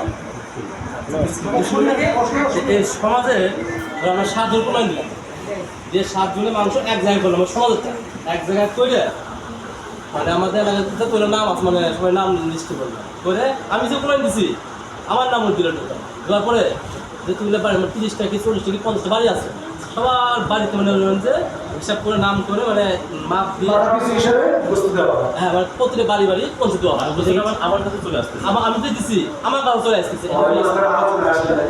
সুন্দর একটা ভাই প্রশ্ন করছে যে মাসালা জিজ্ঞাসা করছে মেয়েটা যে আমাদের সমাজে গরু কুরবানি দিলাম, নিজের জন্য এক ভাগ রাখছি, গরিব মিসকিন দিয়া আত্মীয় স্বজনের জন্য ভাগ রাখছি, থাকতেছে আর একটা ভাগ গরিব দুঃখীদের জন্য। গরিব দুঃখীদের ভাগটা আমি আলাদা করছি করে সমাজে কিছু মাতব্বর আছেন না সামাজিক বাড়িতে দেখাশোনা মেনটেন করে ওনারা এটাকে জমা করে। জমা করার পরে যার বাড়ির যতজন সদস্য ওই হিসাবে মাথা পিছু হিসাবে আমি দেখছি আমাদের এলাকা দেখছি মাথা পিছু এক পর করে ভাগ দেয়, এরকম একটা ভাগ করে আর কি করে সবাই থাকে এবং এটা আনন্দ থাকে। এই পদ্ধতিতে কয়েকটা সমস্যা এবং এই পদ্ধতি সরি না, এটা সামাজিক কোনো ভালো কাজ না। আমি মনে করি আমি মাস্তা করলাম কিতাবে যে স্পষ্ট লেখা আছে সামাজিক ভাবে এটা যারা মাতব্বর সমাজে তারা একটা মন্দ একটা কাম প্রথা চালু করেছে, মানে খারাপ একটা কথা চালু করেছে, খুব কথা এটা ভালো কোনো কথা না, ভালো কোনো উদ্যোগ নেই এটা। কেন? কারণ না বললে এক নম্বর আমি তো দিচ্ছি গরিবদেরকে, আবার গরিবদেরকে আমাকে ফিরে দিতেছে, এক নম্বর সমস্যা। এটা তো ঠিক না। সমস্যা আমাদের একটাই যথেষ্ট, একটা গেল। দুই নম্বর সমস্যা গরিব আমি যে আমি বস্তু ফেরত পাইলাম, আমি যে বস্তুটা ফেরত পাইলাম যখন কুরবানি হয় শুধু কি সাধারণ কুরবানি হয় না এটার মান্যতারও কুরবানি থাকে। অনেকজন মান্যত করে যে যদি সবার বস্তু ব্যবহার করা হয় ওখানে মান্যতার বস্তু থাকে, কারো ওসিয়তের কুরবানি থাকে যে আমি ওসিয়ত করে দিয়েছি, মৃত্যুরে ওসিয়ত করে দেয় আমার নামে একটা কুরবানি দিল। যদি ওসিয়তের কুরবানি থাকে অথবা মান্যতের কুরবানি, মান্যতের কুরবানি শুধুই করে খেতে পারে, বড় খাওয়া যায় না। এবার আমি যে বস্তুটা বিশাল করার পরে যেটা আসলো এটা কি আমারটাই কি আমার কাছে আসছে? একটা নম্বর গরিবের নামকে আমি খাইতেছি, এক নম্বর ব্যাপার। দুই নম্বর মান্যতেরটাও খাইলাম, তিন নম্বর ওসিয়তেরটাও খাইলাম। এমন আমি দেখবো এখানে তো আমি ব্যবসা করলাম, কম দিয়ে আমি আমার বাইরে বিজনেস করলাম। আর বিজনেস করে ব্যবসা করার জন্য যে সমাজের নাটক করা করছে ওনারা ভালো কাজ এখানে বলবেন খুব প্রথা, এই প্রথা পুরা ঠিক না। কয়েকটা সমস্যা নাহলে আমাকে উনি মান্যতের বস্তু আমি খাইতাম না, কিন্তু মান্যতের বস্তু কিন্তু আমাকে উনি মান্যতের বস্তু খাওয়ার ব্যবস্থা করে দিয়েছে। আমাকে উনি ওসিয়তের বস্তু যে আমার জন্য খাওয়া বিলকুল জায়েজ নেই, এটা আমাকে ব্যবস্থা করে দিয়েছে। তিন নম্বর আমি দিলাম গরিবদের জন্য দান করা জিনিস, ভিক্ষা দিয়ে দিচ্ছে আমি এটা, ওইটা আবার আমাদের উল্টা খাওয়া গেছে। মেশকার সামনে স্পষ্ট হাদিস আছে, দান করে দেওয়ার পরে গরিবদেরকে দিয়ে দেওয়ার পরে ঘুরায় নেওয়া, কুকুর বমি করার পরে চাইটা খাওয়া যাবে না। গেল কুকুর বমি করছে আর আমি চাইটা খেয়েছি, যেমন খারাপ এর থেকে খারাপ। হ্যাঁ, তাহলে যে সমাজে এটা চলতেছে এটাকে একটু সিস্টেম করে করা যায় ইচ্ছা বলে, কিন্তু এটার জন্য না অনেক কষ্ট, খুব ঝাই যাবে না। এই জন্য এটা বিলকুল বাদ দেওয়া, প্রথম উত্তরের বাদ দেওয়া। কিন্তু কোনো সমাজে যদি এটাকে আস্তে আস্তে কমানোর চেষ্টা করতে চায় যে আমরা নিয়ন্ত্রণ বাদ দিব, কিন্তু আপাতত একটু একটু করে কমাইতে চেয়েছে, কি করতে হবে? তাহলে কারো কুরবানি বান্যদের আছে কিনা, কারো কুরবানি ওসিয়তের আছে কিনা, এগুলো নির্দিষ্ট করতে হবে। অতিগ্রস্ত আলাদা করে শুধু গরিবদেরকে দিতে হবে। আর বাকি দেখতেছে আমরা যারা কুরবানি দিচ্ছি, আমি তো আমার ভাগেরটা রাখছি, আমার ভাগেরটা আমি যে গরিবের জন্য দিলাম, এটা এই বস্তু ওই বস্তু শুধুই গরিবদের মাঝে বন্টন হবে, যারা কুরবানি করে নাই ওদের মাঝে যেন বন্টনটা হয়। এরকম যদি কোনো উদ্যোগ নিতে পারে এটা আমার শ্বশুর বাড়ির দিকে ভাই বুঝছেন, কুরবানি এটা তো তাই দেখবেন গরিবের ভাগটা কম হবে না, ভাগের বেশি হবে, বেশি আর বেশি তো হবে। আর ওইখানে উনি ব্যবসা করছে দিয়ে আমার নিচ্ছে এটা তো ভাগের বেশি হবে, গরিবদের না। কিন্তু ওই কামে যদি করে দেখা যাচ্ছে যে আমি সামাজিক গরিবদের পাশে দাঁড়ালাম, আসলে প্রকৃতভাবে গরিবদের পাশে দাঁড়ালে ওই নিজের পাশে নিজেই দাঁড়াচ্ছে। ভাই বুঝছেন আপনারা? জি বলেন। আমার শ্বশুর বাড়ির দিকে গোস্ত যারা কুরবানি দেয় নাই, দিতে পারে না, শুধু তাদের বাড়িতে দেয়। আমি বলবো এটা যার সাথে মিলে যাবে সেটা ভালো থেকে, আর যার সাথে মিলে যাবে এটা খারাপ হয়ে যাবে। কানের দুল মহিলাদের স্বর্ণ, কানের দুল, নাকের ফুল, এই জাতীয় যে জিনিসগুলো আছে এগুলো তাদের জরুরি বিরক্ত। যেটা ব্যবহার করতেছে, হ্যাঁ ব্যবহার করতেছে, এটা যেমন জাকাত আসলে জাকাত দিতে হবে, আর ওই নেশার পরিমাণ হবে এটা কুরবানি দিতে হবে, রমজান মাসে ফেরত হবে দিতে হবে হিসাব করে। যদি ওরা নাকের ফুল, কানের দুল হিসাব করে টাকার পরিমাণ যদি এখন কম হয়েছে, হিসাব করে দেখছি 50,000 টাকা বিক্রি করে দেবো। এখন যদি পুরাতন জিনিস বিক্রি করতে যায় তার 20% ডিসকাউন্ট পায়, 20% বাদ দিয়ে তারপর যে টাকাটা থাকবে ওই টাকা, এবং সাথে কিছু টাকাও আছে। এই দুইটা মিলিয়েও যদি লাখ খানেক টাকা হয়ে যায় তবু কুরবানি আছে। শুধু স্বর্ণের উপরে যদি 1 টাকাও কাছে নেই, শুধুই স্বর্ণ আছে আর এক কাছে কিন্তু কানা পয়সা হবে, তাহলে শুধু স্বর্ণ হলে তাহলে 7.5 ধরে দিতে হবে, আর শুধুই রূপা হলে 12.5 তোলার উপর হতে হবে। একসাথে স্বর্ণ থাকতে পারবে না, কিছু থাকতে পারবে না। জমি থাকলে জমি থাকলে স্ত্রী নামে জমি থাকলে তার ভরণ পোষণের দেখাশোনার জন্য তার স্বামী যথেষ্ট হয়, ছেলে যথেষ্ট হয়, তার থেকে ওই জমির উপরে এই সময় বিক্রি করে যদি লাখ খানেক টাকা হয়ে যায় তাহলে কুরবানি করতে হবে। বলেন আত্মীয় স্বজনের কথা বলবো না, আত্মীয় স্বজন না দিয়ে আমার আত্মীয় স্বজন দাও দেখ খাওয়াই দিই, বলেন আত্মীয় স্বজনকে দাওয়াত দেবেন, আলহামদুলিল্লাহ দিয়ে দিলাম, খাওয়াই দিলাম। এটা তো কষ্ট না, প্রশ্ন করেন যেটা অস্পষ্ট, এটা ভালো মন্দ না, কষ্ট করেন। ওই যে আমার জীবনে আমি একটা আলিয়া করে বিক্রি করেছিলাম আমার বোনের, সেটাতে একটা অন্য করছিল, কিন্তু আমি যখন গরুটা নিয়ে আসছিলাম শুনেন আমি বলছি বাসারা, যদি গরুর যদি অন্য কষ্ট না থাকে, একটাও নেই, জন্মগত নেই, তবুও সমস্যা নেই, একটা নেই, দুনিয়াতে থাকে যদি সমস্যা না থাকে, একটা থাকে তারও সমস্যা নেই, কুরবানি হয়ে যাবে, কোনো সমস্যা নেই। কুরবানি আর আকিকাকে একসাথে দেওয়া যাবে। আর সুন্দর বাসারা গেছে কুরবানি আর আকিকা একসাথে দেওয়া যায়, কোনো সমস্যা নেই। গোস্ত করবে আকিকা হলো শুকরিয়া, আকিকার বাসারা হলো শুকরিয়া। এই যে কুরবানি গোস্ত নিজে খাইতে পারো, আকিকার গোস্ত নিজেরা সবাই খেতে পারে, কোনো সমস্যা নেই। বর্তমান সিস্টেম পদ্ধতি ওই কুরবানির মধ্যে একই সিস্টেম, এর কোনো সমস্যা নেই। যদিও ছোট প্রশ্ন করবো, বলি কুরবানি তো কুরবানি, কুরবানি তো কুরবানি। মগজ আছে, ভুলি আছে, এটা আমরা কিন্তু সাধারণত 7 ভাগ করে নেন, এটা সাধারণত আমার ভালো তো আমি বললাম বর্তমান করতে হবে। এটা কিন্তু যে গরিব আর দিতে হবে না, কোনটা মগজ ভুলি ওকে দরকার নেই, আপনি আমাদের 3 ভাগে আর বলুন তো পুরাটা যদি নিজের কাছে রাখে তবু তো সমস্যা নেই, পরিবারে কেউ আপনি অল্প একটু দিচ্ছেন তবু তো সমস্যা নেই, সুলতান কিন্তু দেওয়া যায়। সুলতান ভাই যে প্রশ্নটা করবেন আমি একটু আমার সেটা হচ্ছে ওখানে একজন লোক কুরবানি দিল, কুরবানি তো একটা ভাগ দিল, অল্প বুঝতে পারবে, তার 2-3 নামে ছেলে আত্মীয় আছে, উনি আবার কি করলো, বললো যে আমি এখানে দেই কাজগুলো তারা আসবে, কোনো সমস্যা নেই। আচ্ছা, আত্মীয় স্বজন পরে আসবে, থাকবেন, ওনার জন্য বরাদ্দ রাখবেন, ঠিক আছে ইনশাআল্লাহ। সুবহানাল্লাহ। আরো যারা প্রশ্ন করে ব্যক্তিগত ব্যাপারে জিজ্ঞাসা করবে, আরেকটা ছোট্ট এলাম, আলহামদুলিল্লাহ পাবনাপাড়া মাদ্রাসার মোড়ে যে মাদ্রাসাটা মার্কাজুল উলুম আল ইসলামিয়া মাদ্রাসা, আগামী শুক্রবার ইনশাআল্লাহ ওইখানে ইনশাআল্লাহ ইন্তজাম করা হয়েছে, ওইখানে 8 মাস ইনশাআল্লাহ এই মাদ্রাসায় ইনশাআল্লাহ আমরা এটা শুনবো ইনশাআল্লাহ। আল্লাহ তাআলা আমাদেরকে তৌফিক দান করেন ইনশাআল্লাহ। সুবহানাল্লাহি ওয়া বিহামদিহি সুবহানাল্লাহি ওয়া বিহামদিহি।